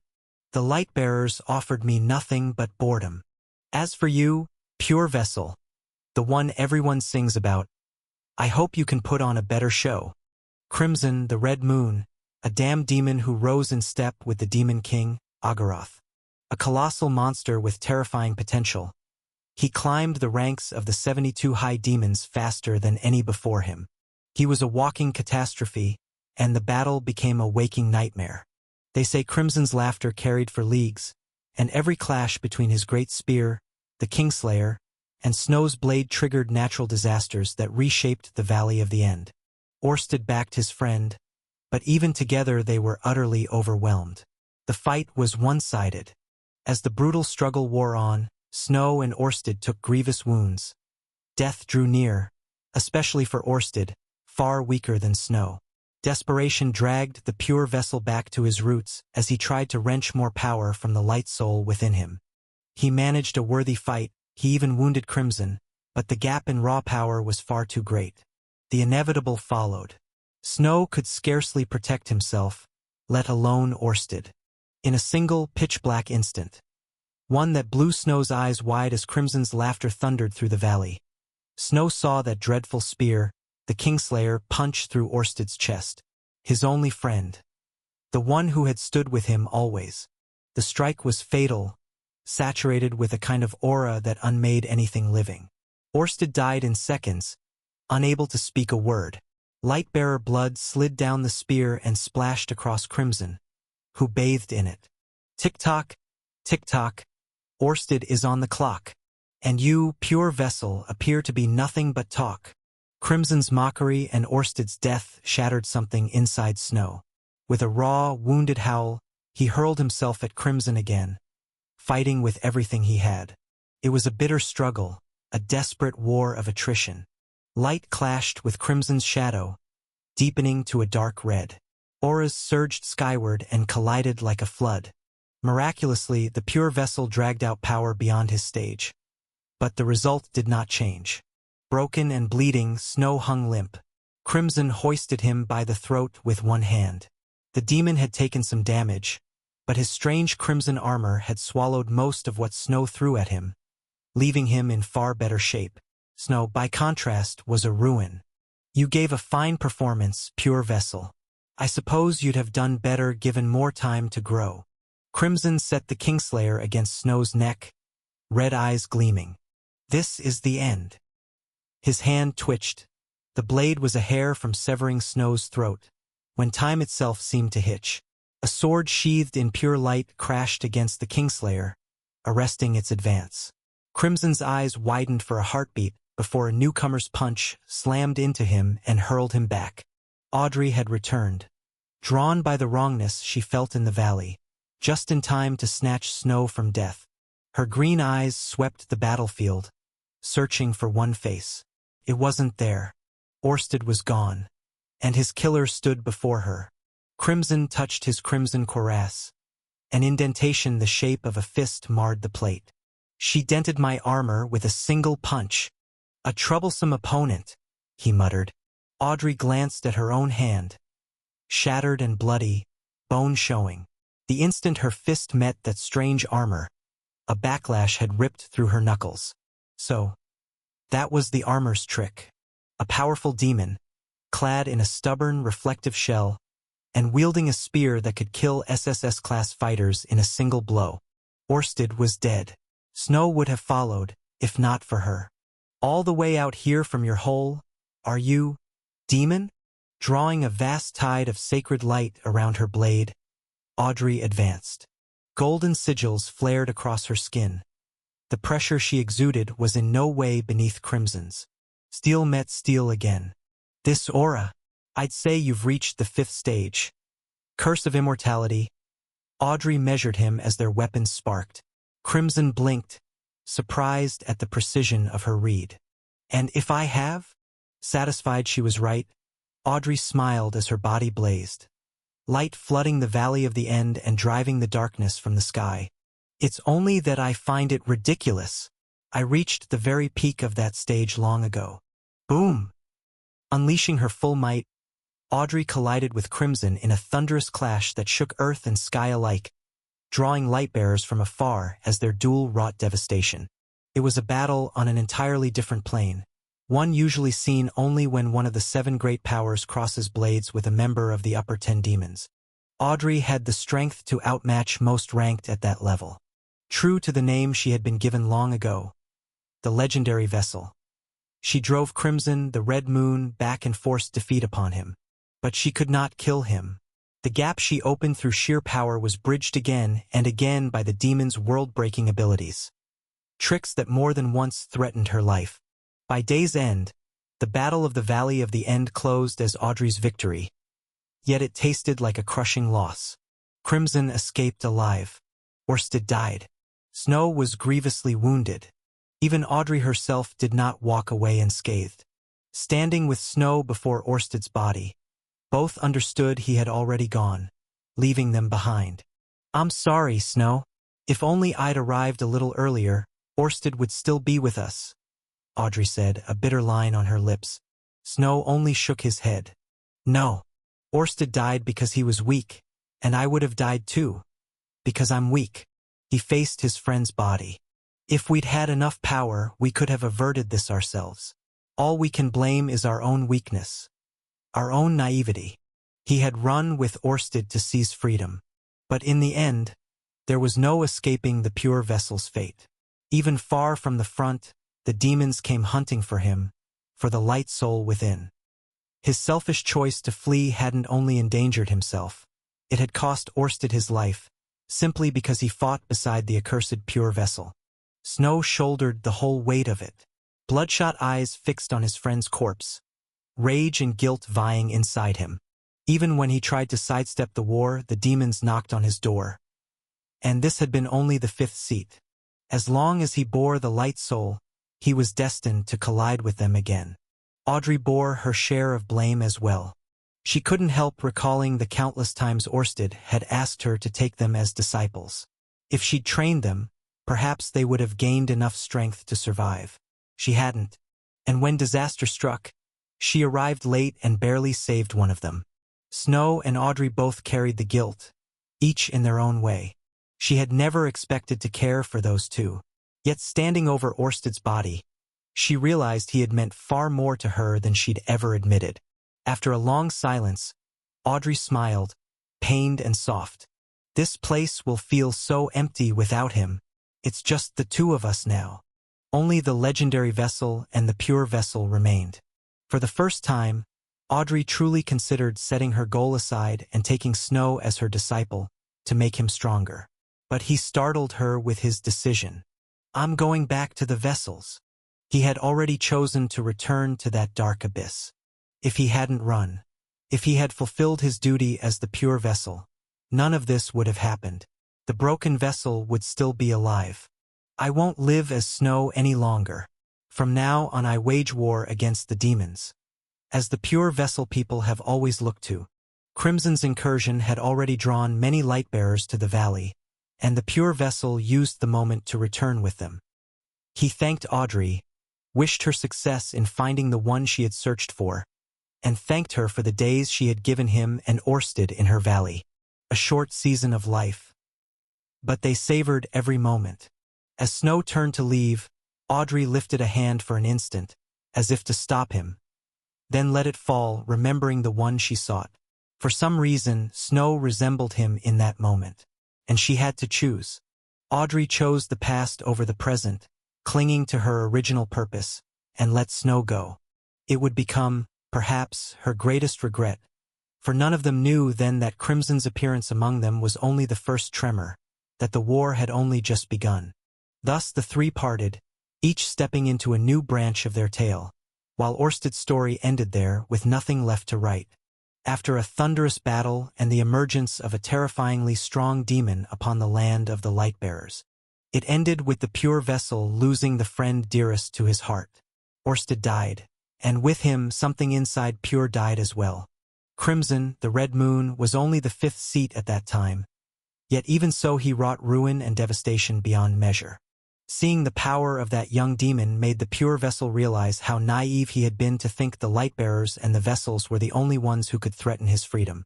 But so long as he bore the spirit of light, suffering had been his lot from the very start. And that weakness, that was what he regretted most in his entire story. Had he possessed enough strength, none of it would have happened. He would never have allowed Orsted to die before his eyes. That event drove the pure vessel back to what he truly was, casting aside entirely the period of his life he had lived as Snow. That night he parted from Audrey. Each went their own way, ending the bond that had tied them together for years. From the beginning, neither of them expected to meet. Likewise, neither expected to part in such a way. From that day on, time raced by, and the wheels of fate and destiny began to turn once more, set on writing a pivotal chapter that would transform the world completely. Audrey remained secluded from the world, searching for someone in every corner of the cosmos, caring for nothing else. As for the pure vessel, from that moment on he became the legendary lightbearer people longed for. He returned to that dark abyss and trained like a madman day and night, seeking to increase his strength as quickly as possible. He pushed his body so far he nearly broke it. Despite the pain and crushing strain, the pure vessel never stopped. His otherworldly talent let him climb the ranks at a blistering pace, and the spirit of light within him turned the impossible into reality, granting him the strongest and purest aura. When his training ended, the pure vessel stepped back into the world and officially became one of the vessel's knights. He joined the wars, clashed with other races, and announced his existence to the world at large. It was only a matter of time before every race understood his power. He was monstrous, surpassing his peers with startling speed. The incident that made him famous above all else was a battle against one of the strongest demons alive. After a grueling fight, and only a short time after his emergence, the pure vessel succeeded in killing the second-ranked demon of that era, giving his people a decisive advantage in the war against the demons. What the pure vessel achieved then was a first of its kind. Since the rise of Agarotha's high demons, no one had ever slain one of the top 10, let alone the second. That feat, followed by the staggering number of demons he felled, propelled him up the ranks with breathtaking speed. In record time, he was already regarded as number 1 among the 7 great powers. He became a merciless engine of war, from battle to training, and from training straight back to battle. It was as if his existence had been consecrated solely to combat, forsaking everything else in life. Like a weapon of mass destruction drawn only in times of war, that was how the pure vessel lived the final chapter of his life. He forged himself so far that they named him Lord of Light, the great warrior whom the Lightbearers chose to follow instead of their so-called king. Overnight, his name became the most prominent on the world stage. With such a presence, a clash with a certain demon was inevitable. Just as the pure vessel rose among the Lightbearers, declaring himself the strongest among them, and among all races, the demon king Agaroth was still building his own legend. At that time, Agaroth was hyperactive on the battlefield, waging war after war with his own hands.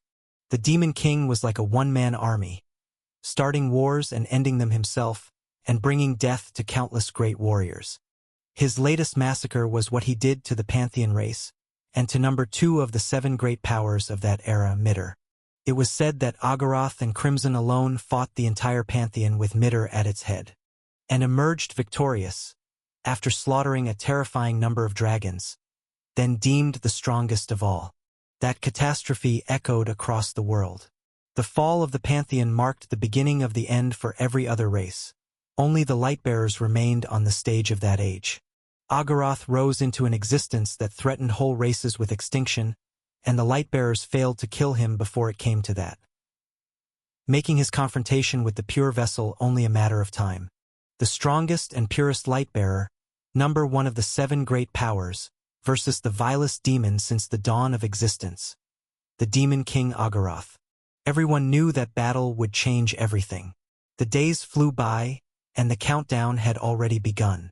As the decisive meeting between the pure vessel and Agaroth drew near, secluded in the Valley of the End, apart from the entire world, and after years of searching, Audrey collapsed to the ground, staring at what she had discovered.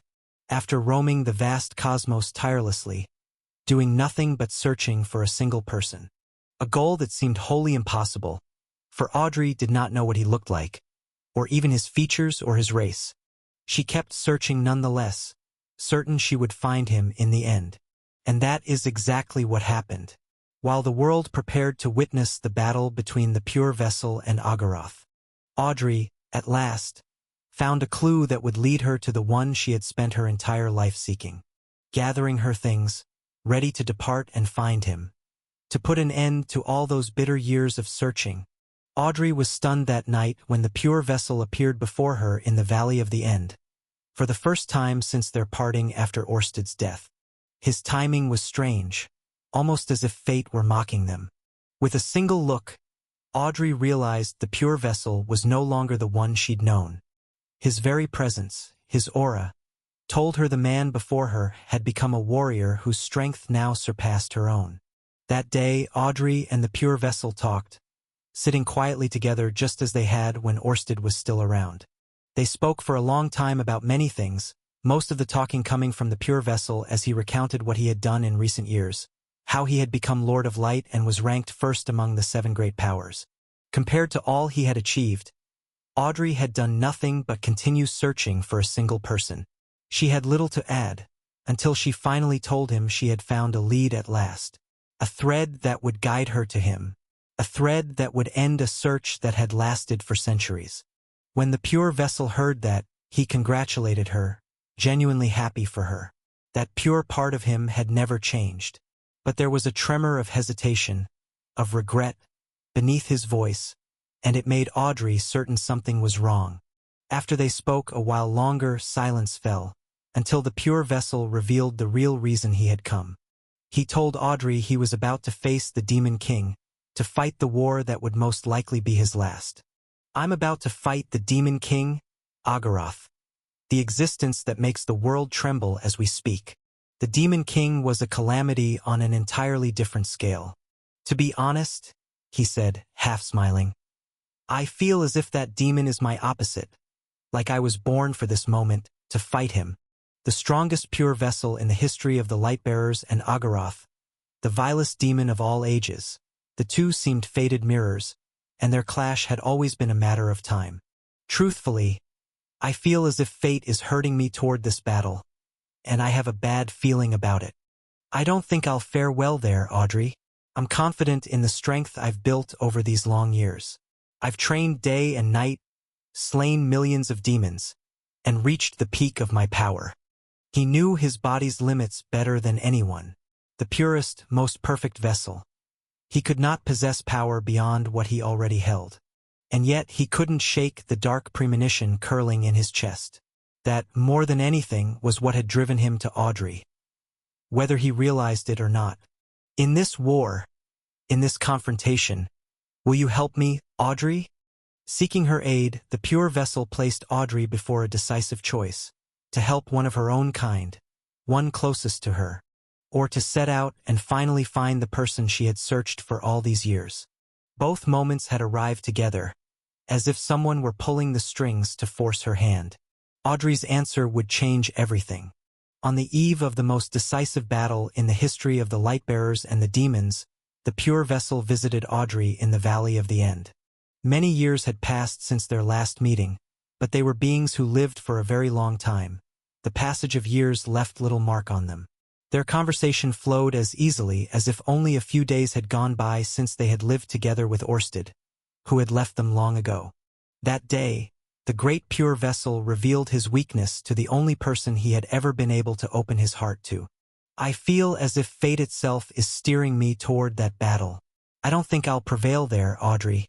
In this war, this confrontation, will you help me? Asking for her aid, Audrey was likely the only one the pure vessel could ever bring himself to ask.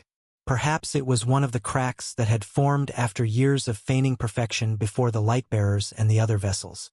Audrey had once been called the legendary vessel, and it wouldn't be wrong to say that, alongside the pure vessel, she was among the strongest Lightbearers in history. She was the only one the pure vessel could go to for help. He felt that if they fought together, anything might be possible. In those brief moments, he seemed more like the snow she had known than the great pure vessel the world revered. Audrey didn't answer him at once. She fell silent, lost in thought. The Demon King, Agaroth.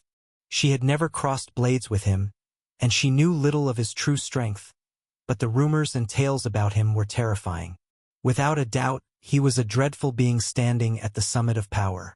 Likewise, the current pure vessel was the pinnacle of what her kind could achieve, strong enough to have slain the then second seat among the demons with little difficulty. Yet despite his strength, he had come to ask for help, confessing his unease about the fateful battle awaiting him. In that fleeting moment in the Valley of the End, Audrey drew something from within her garments. It was the first time the pure vessel had seen the fragile keepsake she had hidden and cared for over so many years. A locket of tarnished gold, time-worn and scored with scratches and cracks. On its battered surface, a simple inscription was engraved. "My family, my everything." She opened the locket and looked at what lay inside. A tattered photograph as if taken ages ago. In it were 3 people. An older man, a smiling young man, and, beside him, a girl sitting on a wooden chair wearing the same bright smile. That lone picture meant the world to Audrey. It was her only tether to the distant memories that had driven her all this time. The pure vessel watched her in silence. His senses were preternatural. Even as Audrey tried to keep it hidden, he could make out the photograph clearly. Its faces were indistinct, but none of them were light-bearers. Even so, Audrey, standing before him, resembled the girl in the photograph to a striking degree, which was, of course, strange. He almost spoke, then stopped, a faint smile touching his lips. One look at Audrey's face told him what her answer would be. "It seems you've already made your choice," the pure vessel said. "I'm sorry," she replied, a pained look crossing her face. He saw no need for an apology. He mattered to her, of that he had no doubt, but the person she had been searching for mattered even more. She had finally found a thread that might lead her to him. She wouldn't let that chance slip away. The pure vessel understood. Even turned away, he bore her no resentment. Knowing the coming battle might be his last, he spent that night speaking with Audrey, the only friend he counted alongside Orsted. Out of simple curiosity, he asked what sort of person the man was whom she had pursued across the vastness of the cosmos for so long. Her answer was vague, but she said he was someone very important, not only to her but to many others as well. When she spoke of him, Audrey became someone else, far from her usual cool composure. The pure vessel truly wished he could meet that man someday. But somewhere deep inside, he knew he likely never would. And so they talked a while longer, until the sun cast its first pale light across the sky and another day began. Audrey set out on her final journey, intending to find that person at last, to end the long, grueling search. As for the pure vessel, he took his leave and walked toward the fateful war that awaited him. They parted again, as if they had never met at all. Then came the great war that history would later record, the War of Schism. A decisive clash between the demons and a coalition of many races. It was the first time 4 of the 7 great powers fought side by side. There was the pure vessel, ranked first among them that day, the king of the ghouls, who wielded a strange golden shield that granted him tremendous might. With them, Calman I, then hailed as the greatest swordsman in the world, and Rhaenys, the most powerful sorceress of all, famed for her overwhelming presence on the battlefield. Each came bearing the full might of their people, the light-bearers and their power that countered the demons, and the pure vessel's own light soul blazing at the forefront. With the Lucarians, wielding superior sorcery and spells of mass destruction. The ghouls, with their overwhelming physical might and terrifying regeneration, and Calman I's hybrid race, unmatched in close-quarters combat and fearsome sword arts. All of them stood against Agaroth, the demon king, his 10 high seats, and the Duchy of Hell that marched with him. For a moment, the advantage seemed to lie entirely with the allied races. 4 of the great powers were present, and their armies were terrifying, enough to end any civilization, no matter its strength. But reality was nothing like what anyone imagined. In that war, the world learned the true horror of the demons, especially the 10 high seats that Agaroth himself had forged. The battle was a living hell, a nightmare made real. Every one of the 7 great powers present fought savagely with all they had. Their peoples held nothing back. Yet on that battlefield, fought across the surface of a dead planet, what awaited them was only despair. They held fast at first, but as the great powers fell one after another, the balance tipped cruelly toward the demons.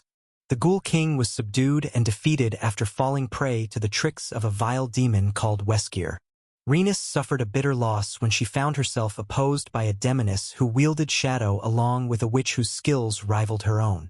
As for Calman I, he died pitifully, overwhelmed by Crimson, the Red Moon, whose power had grown at a pace that rivaled the pure vessel's, growth that would later make him the first seat. The races lost ground piece by piece, but hope remained. Hope placed in their strongest, the pure vessel. He faced the demon king head-on, and what a battle it was. A true collision of light and darkness. A clash whose reverberations were felt across the world. The pure vessel poured everything into that fight. all his potential, all his power, his perfect body, perfect martial arts, preternatural quickness and keen mind, and his immense light soul. A world-breaking power, the strongest weapon in existence against demons, capable of wounding even Agaroth himself. Nothing in the cosmos is more antithetical to demons. And yet, despite it all, despite every cut, every strike, Agaroth's laughter never ceased. The Demon King fought the pure vessel face to face, receiving everything he threw at him with a dreadful smile that never left his face from the first moment to the last. He was no ordinary demon. He was different, utterly different from the rest of his kind. He used countless abilities, many of them world-breaking powers demons should never have possessed. Throughout the battle he kept changing his form, fighting with shifting styles, hemming the pure vessel in from every side. At some point, the pure vessel's light began to fade. Within Agaroth's darkness, like a black hole, he became no more than a spark struggling to survive. The light soul was powerful, enough that he struck the Demon King grievous blows. That much was certain. But those wounds only made Agaroth more monstrous, more rampant. Instead of waning, his power increased, as if he were evolving in the midst of battle, like a beast without limits. Thoughts raced through the pure vessel's mind as blood drenched him, muscles burning, the light soul thrumming inside him. He tried to overturn the board, to push past his limits and kill the accursed demon before him. The gold in his eyes dimmed, little by little, under the gaze of Agaroth's crimson eyes. All his people had placed their hopes on him. Indeed, the entire world watched that battle from afar, counting on him. His foe was the strongest of all. If he could defeat this one, none would remain to threaten or steal his freedom. If he won, everything would be all right. The quiet days he had once spent in the Valley of the End would return, far from the chaos raging outside. Everything would be fine. If Agaroth fell, defeating Agaroth, who was Agaroth? The pure vessel wondered, even as he clashed with the demon who kept laughing, savoring every exchange. A terrifying beast embodying all the darkness of the cosmos. Is defeating this monster even possible? The ominous feeling in the pure vessel's heart swelled, and at some point only despair remained. Absolute despair before a feral foe whose strength knew no bounds. A beast on whom wounds had no effect, who never stopped no matter how much damage he took. Then, at the height of that despair, Agaroth forged a blade from a strange darkness, fusing two world-breaking abilities into one, forming a bizarre sword of shadow blended with black flame. King's Shadow plus Dark Soul. It was the first time the pure vessel had ever seen anyone fuse two world-breaking powers together. Agaroth did it as if it were nothing, and from that moment the battle was already over. After a bitter struggle and a thunderous clash, the whole world gasped. Faces went ashen and hopes collapsed, when Agaroth's blade cleaved the pure vessel's body in two. The greatest and strongest light-bearer, felled before the eyes of the world, was cleaved vertically in two by a single finishing strike from Agaroth. In that decisive instant, the light soul flared at its utmost, struggling by any means to save the pure vessel. It flashed from within his body, flooding him with radiance and trying to knit him back together. But in that same moment, Agaroth thrust his hand into the pure vessel's chest and halted the process entirely. From the Demon King's hand, a terrifying darkness spread, flooding Pure's body. That darkness coiled around the light soul, which fought back, tearing at it. Yet before that bottomless void, it was only a matter of time. Agaroth then ripped the light soul from the pure vessel's body savagely and devoured it before the eyes of all who witnessed that tragic moment. The monster that devours everything. That was the title Agaroth earned, and not without cause. The Demon King's core power was to devour other powers and make them his own. His strange body could withstand world-breaking abilities no matter how many. Even those that were his direct antithesis, like the light soul. Though it should have annihilated his body, he managed to absorb it and tame it. An unprecedented feat in all recorded history. A monster that can devour anything, whose strength knows no bounds. That was the demon king the pure vessel had been forced to face. And before such a creature, he lost. Miserably. Despite being split in two, he tried to regenerate and clung to life until the very last moment, which led Agaroth to aim for a final blow to end him once and for all. But just then, a pillar of light descended from nowhere and swallowed Agaroth in an instant. The demon king fought against that light, which carried the same bane as the pure vessel's light soul, its effect on him ruinous. The one who unleashed it was none other than Audrey, arriving at last. With her sword, she slashed across Agaroth's chest with all the power she could muster and struck at the light soul he was attempting to absorb. Power collided. Audrey's attempt to reclaim the light soul caused it to shatter as well. Split cleanly in two, before both she and Agaroth recoiled, their auras exploding outward. In the end, one half of the light soul remained with the demon king, while the other went with Audrey. She immediately returned that half to the pure vessel's body in an effort to save him, but there was little she could do with the demon king standing before her. She had come because she could not bear to let the pure vessel die as Orsted had before him, and she had arrived at the very end of the war, just barely in time. It felt like history repeating itself. In the past she had failed to save Orsted from Crimson, and now again she was too late. The pure vessel had been utterly defeated by the demon king. She came intending to take Pure and flee at once, certain that Agaroth was far stronger than she had imagined. So strong he filled her with despair. But everything changed the moment she saw his power with her own eyes. The power to devour everything. For the first time ever, Audrey's face twisted with boundless fury and a strange, venomous hatred. She abandoned her plan on the spot and attacked the demon king with everything she had. The pure vessel hovered between life and death, unable to witness it all. Yet it seemed Audrey already knew the demon king. Likewise, Agaroth seemed pleased to see her. Like a long-lost friend, Audrey became someone else the instant she recognized him. And when their battle began, she assumed a strange form, a blood-red aura flooding her body, driving her to an entirely different tier of power. At that level, she managed to hold Agaroth at bay while she pushed the pure vessel away from the field. The strength Audrey used at the end far surpassed what she had shown against Crimson in the past. She fought with desperate intent to kill Agaroth. He, despite heavy damage after fighting the pure vessel and then her in succession, never fell, never yielded. He fought her to the very end. As they fought, they said much to each other. An odd conversation, but the pure vessel heard only fragments. For some reason, Agaroth called Audrey by another name, and she, in turn, seemed to hate the demon king with all her being. All of this burst forth after she saw that power, the beast that devours everything. In the end, even Audrey, in that strange form, could not win. Your current body can't withstand this power. You know it well. Yet you used it against me. Do you hate me that much? Each clash carried Agaroth's words like an echo as he gained the advantage, bit by bit. What made you think you could kill me? Even the one who gave you that power failed to do it. Their battle surpassed, in sheer intensity, the one between Agaroth and the pure vessel. Taking advantage of Audrey's check on the demon king, the Lightbearers fell back, retrieved the pure vessel's body, and slunk away in defeat, leaving the legendary vessel behind. They left her to face Agaroth. That was the last time the world ever saw Audrey. She vanished completely after that battle. An unspoken rule was born of that war. The demon king cannot be defeated one-on-one. Audrey proved no exception. In the end, despite the grievous wounds she dealt him, she lost, decisively. When the war was done, only two remained on the battlefield, she and the demon king.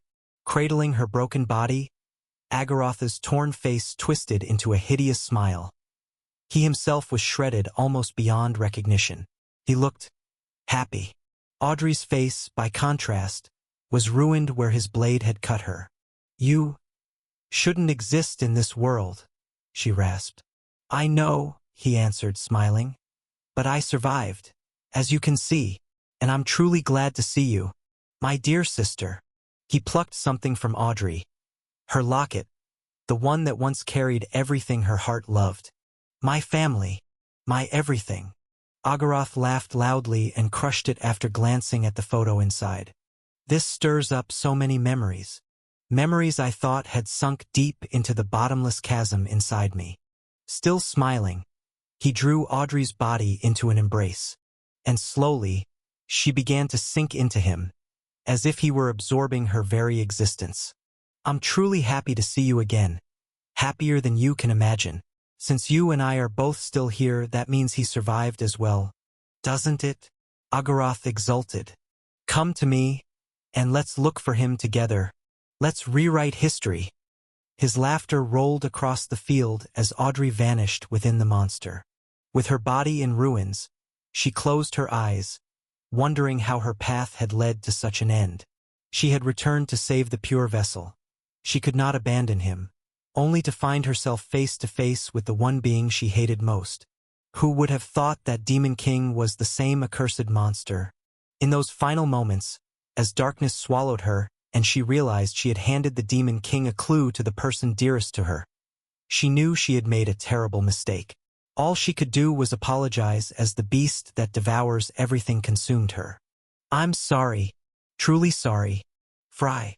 Those were the last words to leave the legendary vessel's lips before Agaroth devoured her completely, writing the final line of the Sundering War, won by the Demon King and his hosts, and heralding the dawn of the Age of Darkness. Elsewhere, the pure vessel had suffered ruinous harm. Agaroth's cursed blade hadn't only split his body, it had cleaved his very soul. The half of the light soul Audrey returned to him kept him alive, but in the end the pure vessel and his great power were split in two. One half the Lightbearers managed to recover. The other half was lost entirely, diffusing into a pure, wandering aura. The half that survived became someone else. Similar to the pure vessel, yet not the same person. He retained all of Pure's memories, but his temperament was wholly different. In time he became known as the Second Lord of Light, taking the name of his old friend, Orsted. As for the other half, it vanished for a long, long time, taking half the light soul with it. Orsted searched for his other half for years, sending envoys to every world and race. Earth was no exception. He planted the world tree there and appointed Casus Valerian as his messenger to seek the missing half. In the end, that half reappeared in a completely new form on a distant, cosmically insignificant planet. Unlike Orsted, who emerged at once as what he is now, the other half was reborn from the start. When Orsted finally found him, he was only an infant, human-like, on a world called Earth. Years after that birth, Orsted came to Earth himself.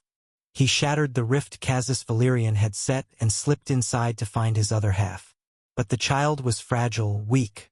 So Orsted chose to leave him hidden there, far from prying eyes, so he would not meet the fate of the other vessels, and let him grow quietly. All Orsted left him was the name he chose, Snow, the very name he had once chosen for himself.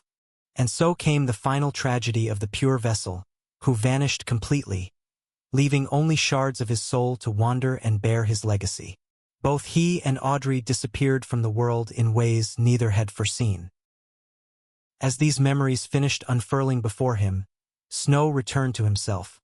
Standing within the golden world tree, face to face with Orsted, his other half, their eyes met. A single tear slipped from Snow's right eye. His face tightened under the weight of it all. He could not grasp what he had seen. The pure vessel's soul had become two, and each half had become a separate living being. Orsted had become the Second Lord of Light. Snow was the Lord Vessel, the vessel bearing the final shards of the light soul. Orsted spoke first. Kill the human within you, and let the world see you as you truly are. You are Snow, my other half, and the Lord Vessel destined to wield the greatest power among us. Thus the curtain fell on a tale from a bygone age. Eras layered with secrets still veiled. Stories waiting to be revealed someday. Whether Snow or Fry, both were already drifting on the currents of fate, unaware of what the future had prepared for them. The final glimpse of Orsted's memories as the pure vessel faded, and for the first time since his birth, Snow Lionheart finally discovered the truth. The roots he had long groped for snapped into focus. After suffering so long under shackles forged by ignorance of his origin, here it was at last. And what a truth it was. "I can see you have something you want to say," Orsted said, standing face to face with Snow, whose mind stalled for a few seconds. Snow rubbed the back of his head with a strained smile. "Yeah, I have a lot I want to say, but I don't even know where to start." With a quiet laugh, he tried to process what he had just seen and heard. "I lived my whole life assuming I was human, only to realize I'm nothing of the sort. I'm a light-bearer, and not just any light-bearer, but one of the greatest vessels to walk since the dawn of history. To be honest, what you showed me is hard to believe, Lord of Light." He wanted to deny it. What he'd seen was simply too much. But denial wouldn't come. "I want to reject all of it. But the funny thing is, somewhere inside, I believe you. The heart doesn't lie." To those memories, to those scenes, Snow felt kinship. An intimacy he had never felt for any human. That only deepened his conviction that everything Orsted had shown him was true. He was the second half of the pure vessel who had once fought the demon king, Agaroth, and survived only because Audrey sacrificed herself for him. Even so, knowing the truth didn't change the fact that Snow was still himself. No ancient consciousness awakened. No special memories flooded back. Orsted had simply revealed the truth and let him understand his origin. "What am I supposed to do now?" Snow asked, feeling the weight of it all. What he'd seen had widened his horizons. Now he knew what he was, and what final enemy stood across the board from him. Agaroth, the Demon King. Even when the pure vessel was at his absolute peak, he had barely managed to face Agaroth one-on-one, and lost miserably in the end. Now people whispered that the Demon King had grown far stronger than on that day. News like that brought despair more easily than hope. Do I live as a light-bearer now and build my strength on that path? But to what end? Even when you and I were one, we couldn't defeat Agaroth. So what's supposed to be different now? Snow said, a sharp ache blooming behind his eyes as he thought himself in circles. Live as human? As light-bearer? Or both? What fate was he walking toward? And how were they meant to topple that damn demon? What happened after the war of fission they lost? What became of Audrey? Questions multiplied, each one a spike in his skull, until Orsted cut him off before he spiraled any further. There's no need to overthink it. You are my other half. Your true name is Snow, and your original title is Lord Vessel. The first marks your human side. The second, the legendary light-bearer you are. Even though you're my other half, we can't become a single person again. You and I have become separate living beings, Orsted said, extending his hand as he gathered the golden power of the World Tree. Don't jump ahead. Don't fixate on an enemy beyond your current horizon. Focus on the war in front of you now, the human war. That's the perfect crucible to accelerate your growth. Defeat the enemies before you, and the path ahead will clarify. You're a legendary light-bearer with potential beyond what was allotted to me. Because the light soul chose you, not me. It's there, inside you. Pointing to Snow, Orsted poured the World Tree's power into him. Once that world-breaking ability fully stirs, you'll wield one of the strongest auras in existence. The anti-demonic force, the sharpest weapon against them. The World Tree will help draw out your true potential. But first, understand this. The working form you use is not a mere battle stance. It's your true state, the one you must live in from now on if you intend to walk the path of light properly. Following Orsted's guidance, Snow anchored the working form, letting it steep deep into both skin and soul. At the same time, the golden world tree shuddered violently outside, gathering all its sacred power and bending it to Snow at Orsted's command. Find the right path, Snow. Feel the grandeur of what's within you. And know you have enough to reach the summit. Orsted spoke with certainty. Even split in two, the light soul remained a lethal weapon. Its force far beyond the realm of men. Once you master this power, you won't be inferior to the likes of Fry Starlight in any way. Live with pride, and win the war at hand. Leaving Snow to absorb the titanic surge within him, Orsted began to fade. He could no longer maintain this form. Become stronger. The next time we meet, the end will be near, and everything will be on the line. As his body disappeared bit by bit, Orsted slowly closed his eyes. The cosmos was changing day by day, since the last war. The battle between Agaroth, the Demon King, and Nameless, the lone fighter who could contest him. The world had slipped into a lull, a strange calm that let the races breathe at last. Agaroth had been inactive since that clash. Rumor held that Nameless had done something to him. As for the other demon, Crimson, whose presence was said to rival Agaroth's, he too went dormant, never leaving Helmont. That left only the upper ranks and the Duchy of Hell for the races to resist. With the king and his strongest shadow withdrawn, the demonic invasions slowed. The era of apocalyptic wars receded. That peace lasted a long time, but the clear-sighted knew all things end. It was only a matter of time before wars fiercer than those of the past erupted anew. For the vessel of the pure vessel had appeared. And, likewise, what might be a new Nameless. Demons began to stir in force again. The great ones acted strangely, as if something were on the verge of happening. The name of Odin, the enigma the ancients feared and none had ever reached, echoed more and more of late. All signs pointed to something coming. Something ominous that would rewrite history and change the world's fate forever. And the beginning would likely be on Earth, a planet tucked away in a forgotten corner of the cosmos. Knowing this, Orsted had to ready his other half for the next phase. And so, the Empire's hero finally awakened his true potential. Bathed in the golden light of the World Tree, a wondrous radiance welled up from within Snow's body, and the light soul that had slumbered in him all these years surged free at last, rising to the surface and announcing itself to the world anew. Orsted vanished completely, leaving Snow alone to wrestle with the flood of power. Time crawled. Second after second, minute after minute, then hours, then several days with Snow confined inside the World Tree. His body became a vessel for that terrifying golden might, undergoing a series of transformations that altered his very being. No one knew what the Empire's hero would be once he emerged from seclusion. But one thing was certain. He would not be the same man. Days passed, one after another. Quiet days, a suffocating silence blanketing the sacred island of Noctera. Snow Lionheart was in the midst of finding his path, sealed within the golden tree that fed him inexhaustible power. Leora, meanwhile, had taken Uriel aside to teach her everything she could in the narrow time they had. A barrier of SSS class now wrapped the place. Leora's own work sealing it off from the rest of the world.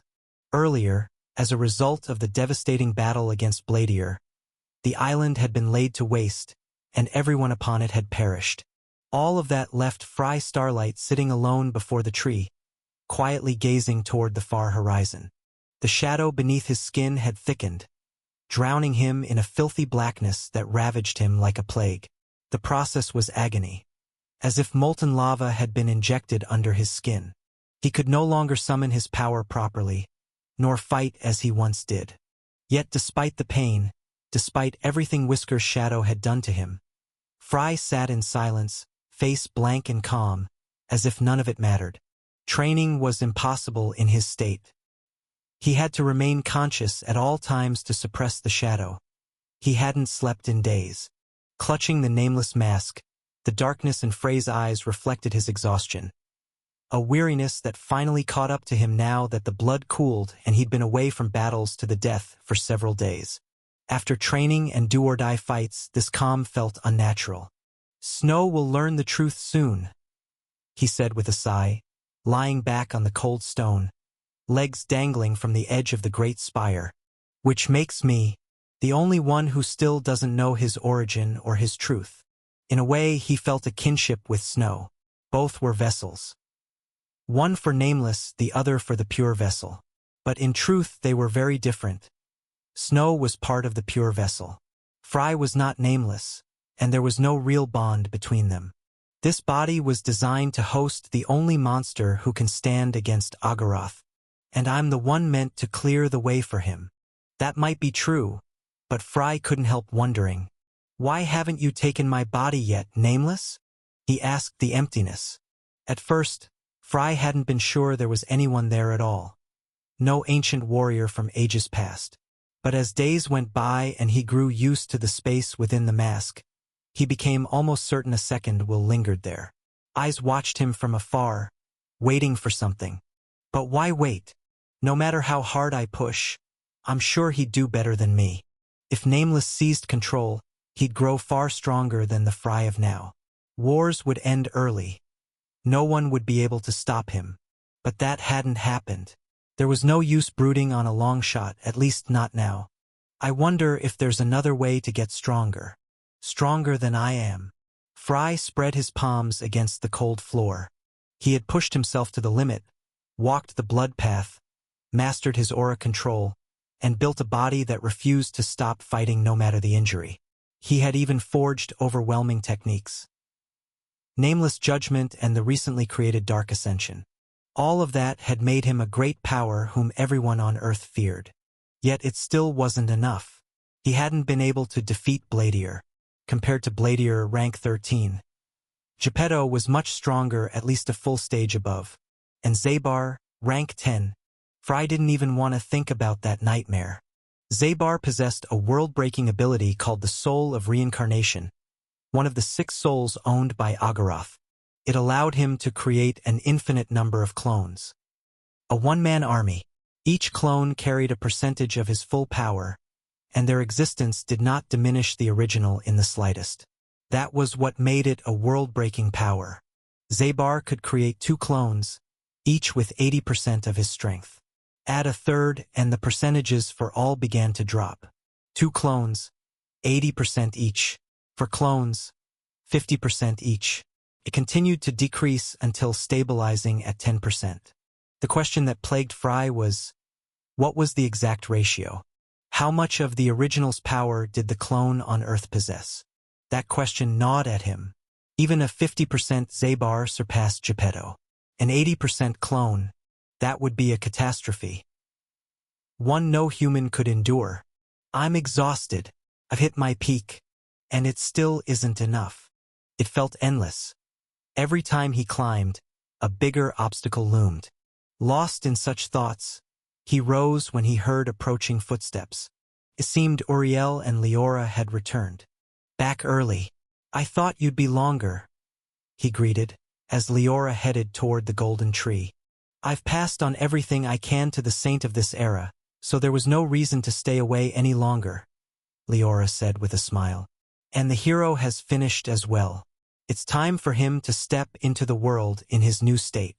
As she spoke, much to the shock of Fry and Uriel, the trunk of the world tree split, its glow dimming as it began to collapse. The church's long-guarded wonder was falling. The tree's fall shook the island, and Leora rushed to spread her power to keep the island aloft in the sky. This place will collapse soon. Even I can only do what the tree did for a few hours at most, Leora said with a frown as she spread her golden domain. But her scowl vanished the instant the tree shattered completely, and Snow Lionheart stepped back into the world after several days away. The moment he emerged, everyone present felt a peculiar aura wash over them, an energy utterly unlike their own.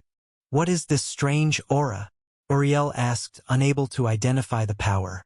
Fry, however, could. Light Soul. I'm surprised you know its nature. But you're right, Fry Starlight, Leora said as Snow approached. This is the great Light Soul, born only by the purest, most immaculate beings in this world. And that being was none other than Snow Lionheart. He looked almost the same as before, but golden runes now covered his entire body, flooding him with tons of overwhelming power. With a single glance, both Leora and Fry understood that the young man had leapt multiple tiers at once. With Light Soul active, his power had become inscrutable. You could say he'd turned into an anomaly like Fry Starlight, a fighter who could output far beyond his nominal level. As Fry stared, Leora's words rang in his ears. The purest, most immaculate beings. A wry smile tugged at his mouth as he remembered the other who held the second half of that power. Even the Demon King would laugh if he heard this nonsense. Chuckling softly, Fry stepped up to Snow. How do you feel? Facing each other, Snow raised his hand for a moment and clenched his fist. Light burst from it, sending ripples of aura in every direction. Smiling quietly, he answered, I don't think I've changed that much, but those shackles, I don't feel them anymore. The chains that bound him and kept him from his full potential had vanished.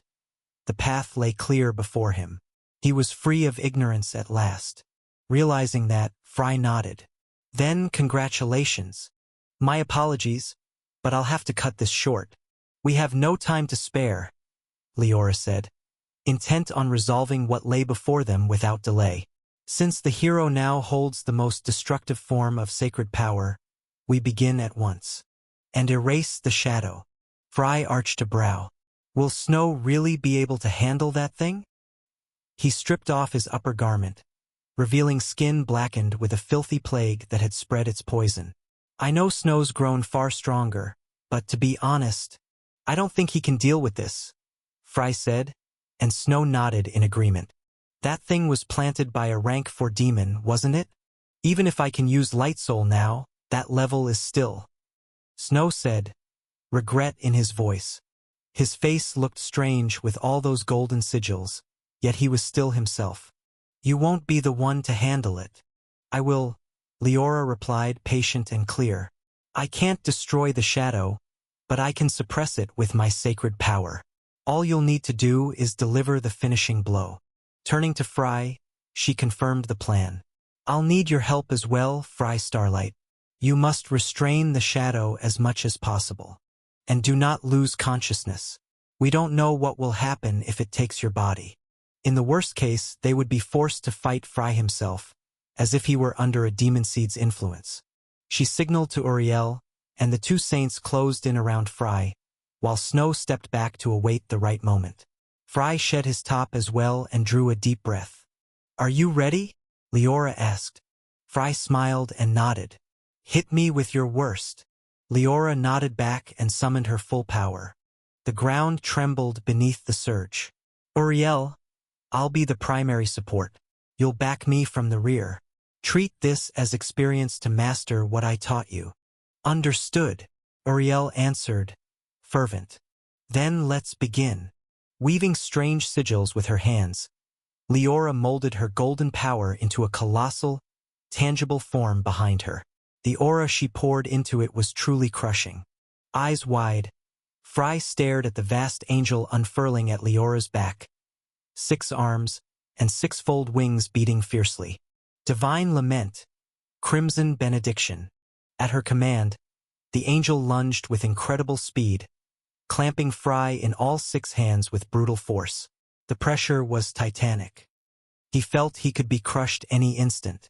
The 6 hands pinned him from every side, above and below. Total confinement. Then, without warning, the angel's mouth opened and spewed a vast torrent of golden sacred aura that swallowed Fry whole, threatening to burn his body away. Leora's sacred gold made every cell in him quake. A searing agony ground his teeth together. His body trembled uncontrollably, and a strange substance began to seep from beneath his skin, trying to pry off the hands that held him. Uriel moved at once. Divine Lament, Chains of Grace. Using Leora's very style, Uriel conjured countless golden chains that coiled around Fry like snakes, binding him fast. Meanwhile, the column of sacred aura intensified. The pressure was so great Fry felt he might shatter at any moment. Yet at the same time, the shadow kept leaking out, tethered to him by thin strands that refused to break. The shadow took on a strange form. The instant Fry saw it, Whisker flashed through his mind. It looked like his own shadow. A malign silhouette exuding a foul aura that made Frey's heart recoil. Who would have thought that thing had been inside him all this time? The shadow fought savagely, trying to repel the sacred power and seize Frey's body. But he clung to consciousness to the end, while Leora never ceased pouring down that golden might. The whole thing felt like a strange exorcism, one that dragged on far too long. Leora had to keep the shadow pinned and weakened until Snow Lionheart could destroy it. That made the process slow, and no one suffered more than Fry Starlight, who had to endure everything while staying conscious. This cursed shadow is stronger than I thought. It's withstood my sacred power for too long, Leora could have fought much longer, but the more time passed, the greater the chance Fry would collapse. Staying awake under an SSS-class onslaught while a shadow planted by someone of the same class pressed down on him. That took a mind of steel. Knowing that, Leora prepared to push herself past her limits. When a pure white arc tore in from afar, a colossal slash that ripped through the shadow with shocking speed and force. Charging in from a distance, Snow Lionheart surged forward with Vermithor in hand, his body blazing with immaculate light. Finishing blows aren't the only thing I can do. Slash! Thanks to the World Tree's power, my aura reserves are bottomless. And I'll gladly dump them all on this filthy thing. Channeling Light Soul as hard as he could, Snow hurled dozens of strikes straight into the shadow. His blows drew a far fiercer reaction than Leora's, proof that Light Soul hit it especially hard, and the shadow immediately turned on him. At the same time, more chains burst forth, binding the shadow, this time along with Fry himself.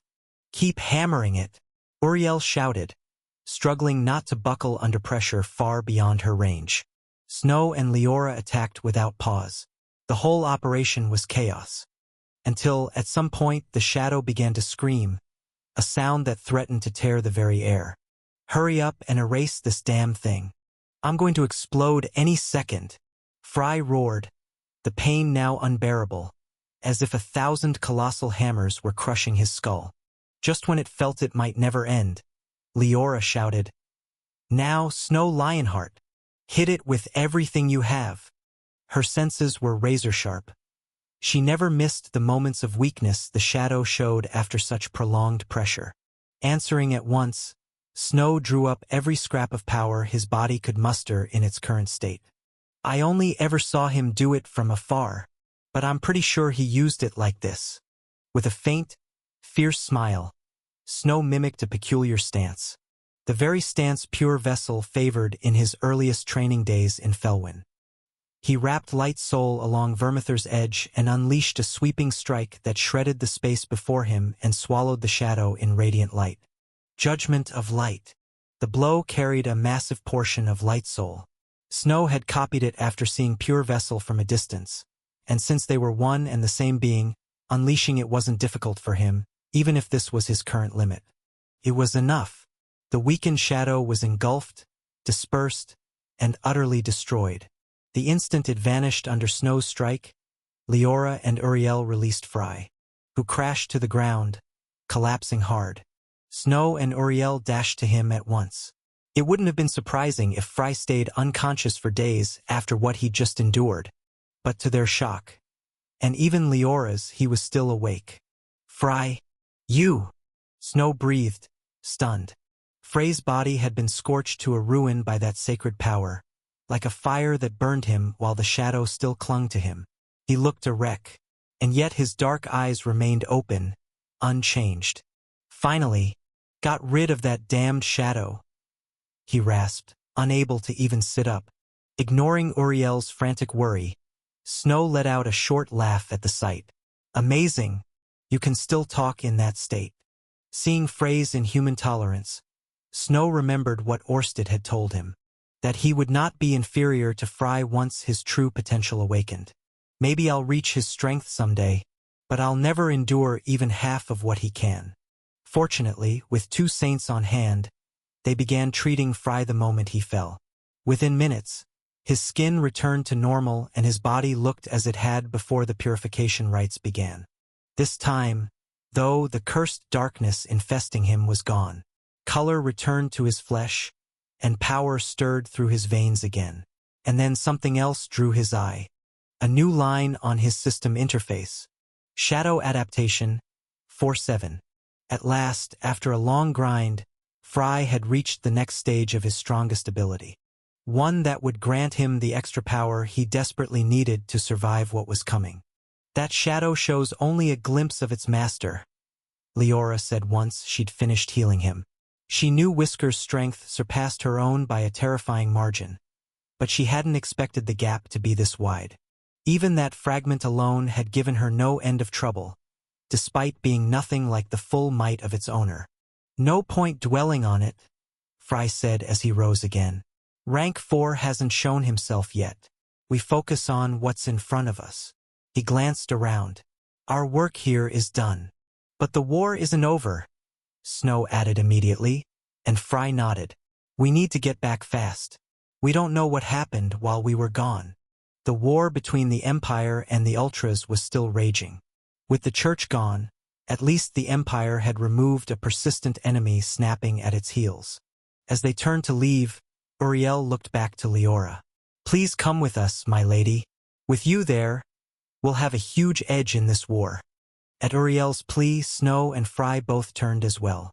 An SSS-class combatant like Leora would be an enormous, welcome addition. Both supported bringing her along. But Leora only shook her head with a gentle smile. I'm sorry, but I can't join you for the moment. Pointing to the space around them, Leora spoke calmly. Once I leave, this place will collapse completely, and there are things I must do before that happens. The World Tree's remnants are still here. Leora refused to join them right away, but she did promise to catch up later. Saint of Dawn, Leora, I don't know everything your generation went through, but this is your chance to fight for your people again. We don't know where this war is headed, but I hope you'll aid us when the time comes. We don't know what our enemies are hiding, said Snow Lionheart, pressing her to come. She reassured him. Don't worry, Snow Lionheart. I've already decided. I'll take part in this war and fight in it. Focus on the task in front of you, and trust that the heroes of the past stand with you all. Affirming her intent, Leora guided Fry and the others to the gate that would carry them down, back to the Holy Isle of Cecilia. I wish you luck in the battles to come. Each of you has enough strength to change much. And I'm confident you can win, Leora said, opening the gate. The three thanked her in turn. We wouldn't have survived without you. You have our gratitude and respect, said Snow as they bid farewell to the Saint of Dawn, leaving her behind. In those final moments as the three departed, Uriel Platini heard Leora's voice once more inside her mind. Be careful, Uriel Platini. Do not grow attached to Fry Starlight. I see a pitch darkness rising from his depths. Hearing that veiled warning, Uriel spun around to find Leora still waving them off with a gentle smile. Wearing a pained expression, Uriel bowed to her one last time, then left with Fry and Snow through the waterfall. And so Leora was left alone up above. Barely seconds passed before her face tightened with a sorrowful smile. It seems I don't have much time left. As the words left her, an ominous crack sounded. The golden barrier she'd cast to cloak the sight began to collapse at an alarming rate. The instant it fell, a terrifying pressure flooded the air. Leora turned slowly toward its source. Ah! I've finally found you. From Nocthera's dark sky, an unexpected visitor descended out of nowhere, and the Saint of Dawn shifted into battle stance at once. The figure before her was strange. A demon, young and fresh-faced, with ash-gray hair and unsettling eyes that swept over Leora from head to toe. You and your friends hide so well I nearly died of boredom trying to find you. But you decided to show yourself. Thank you. Ha ha ha. Overflowing with delight, the rank 13 demon, Geppetto, laughed aloud. Leora didn't answer, and his laughter tapered off. Why the scowl, Saint of Dawn? Are you afraid of dying? Geppetto grinned, while Leora's body lit with that same golden radiance. I am a warrior. I learned how to die a long time ago. As for you, demon, I've nothing to say to a vile thing like you. Gathering her strength, she called up everything she had. Geppetto's eyes narrowed. I see. Then let's begin. His foot struck the ground, and a wave of foul, potent darkness surged across it. Under its weight, Leora's very being quivered. You'll make a splendid piece in my collection, Saint. Don't disappoint me. Madness unfurled. And so began the battle between Geppetto and Leora. Leora fought savagely with everything she had. She'd known this would come sooner or later. It was the price for revealing herself to the world again. Ever since she did, it was inevitable she would be the first to fall. At least, I managed to get them away in time. Had she delayed even a little, Fry and the others would have been dragged into this fight. And the outcome for them would have been catastrophic. They had no idea how many monsters lurked in the shadows, and her reappearance had done nothing but drag those monsters into the light. That was why she'd stayed hidden all those years. And now, having broken that vow, she would bear the consequences. Face to face with the rank 13 demon, the Saint of Dawn waged a thunderous battle. Far from the world's eyes, and far from Fry and the others who left, unaware of what they'd left behind. On that collapsing, blood-soaked island, a brutal battle of a wholly different caliber raged. The Saint of Dawn, Leora, found herself face to face with one of the strongest demons alive. Rank 13, Geppetto. Hovering aloft with a filthy grin, Geppetto struck at Leora from afar.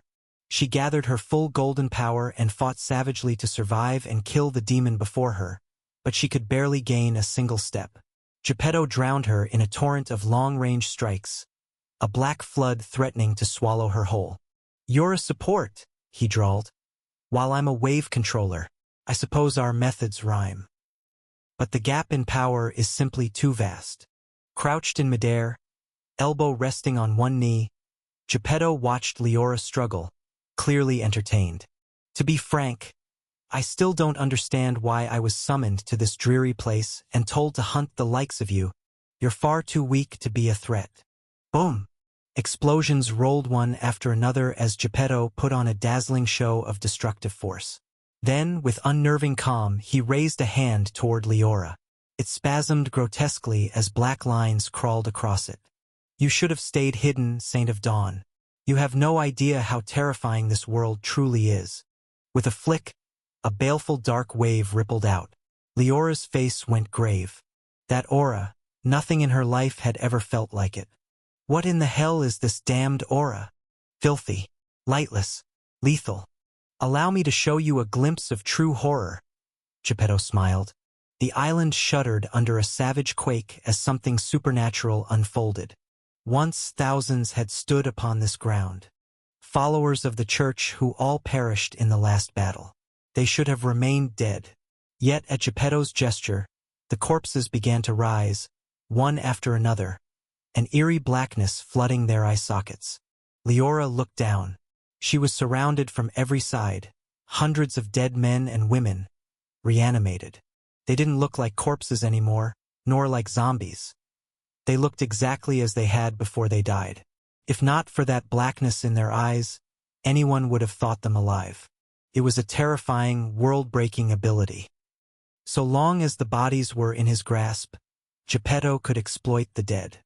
Thousands, and all of them trash. What a waste! He sighed, annoyed to find nothing truly valuable. Bladier hadn't left a body behind, and even if he had, his power had guttered at the end, forcing Leora to fight the church's flock all over again. Geppetto smiled anew. "It's been a while since I had a proper fight. Do your best, Saint. Try to live as long as you can, because I'm going to enjoy every moment of this." Bodies clawed out of the ground one after another. A rain of darkness fell without end from the sky, and Leora stood trapped in the middle of it all. Between darkness and light, a thunderous battle raged far from the eyes of the world, a harsh glimpse of the horrors the future hid from humankind. Far from Nocthyra, Fry Starlight and the others passed through the far side of the waterfall and returned to the sacred island of Sicilia. The waterfall was no longer what it had been. With the world tree shattered, it had begun to lose its luster, and it showed. Unlike Nocthyra's black sky, Sicilia basked in morning sun. It was already day. "It's been a while since I stood under sunlight," Snow Lionheart said, lifting a hand to shade his eyes as he looked up. "It's been days since our war with the church began."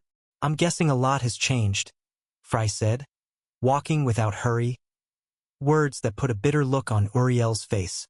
A lot has changed, starting with all the souls lost in that sacrificial rite. The more Uriel thought about it, the more her heart hurt. Her voice had led millions to throw their lives away for Plottier. The only reason she could keep fighting now was to atone, even a little, for the guilt gnawing at her. "This wasn't your fault." The culprit's already in the ground, Fry said, trying to comfort her. Snow nodded. We can't change the past, but the present and future are still in front of us. All we can do is win this war and save whoever remains. It's the least we can do for those who already died. You're talking with confidence now, Snow. So that's the kind of strength you gained. Fry smiled. I've still got a long road ahead, Snow laughed softly.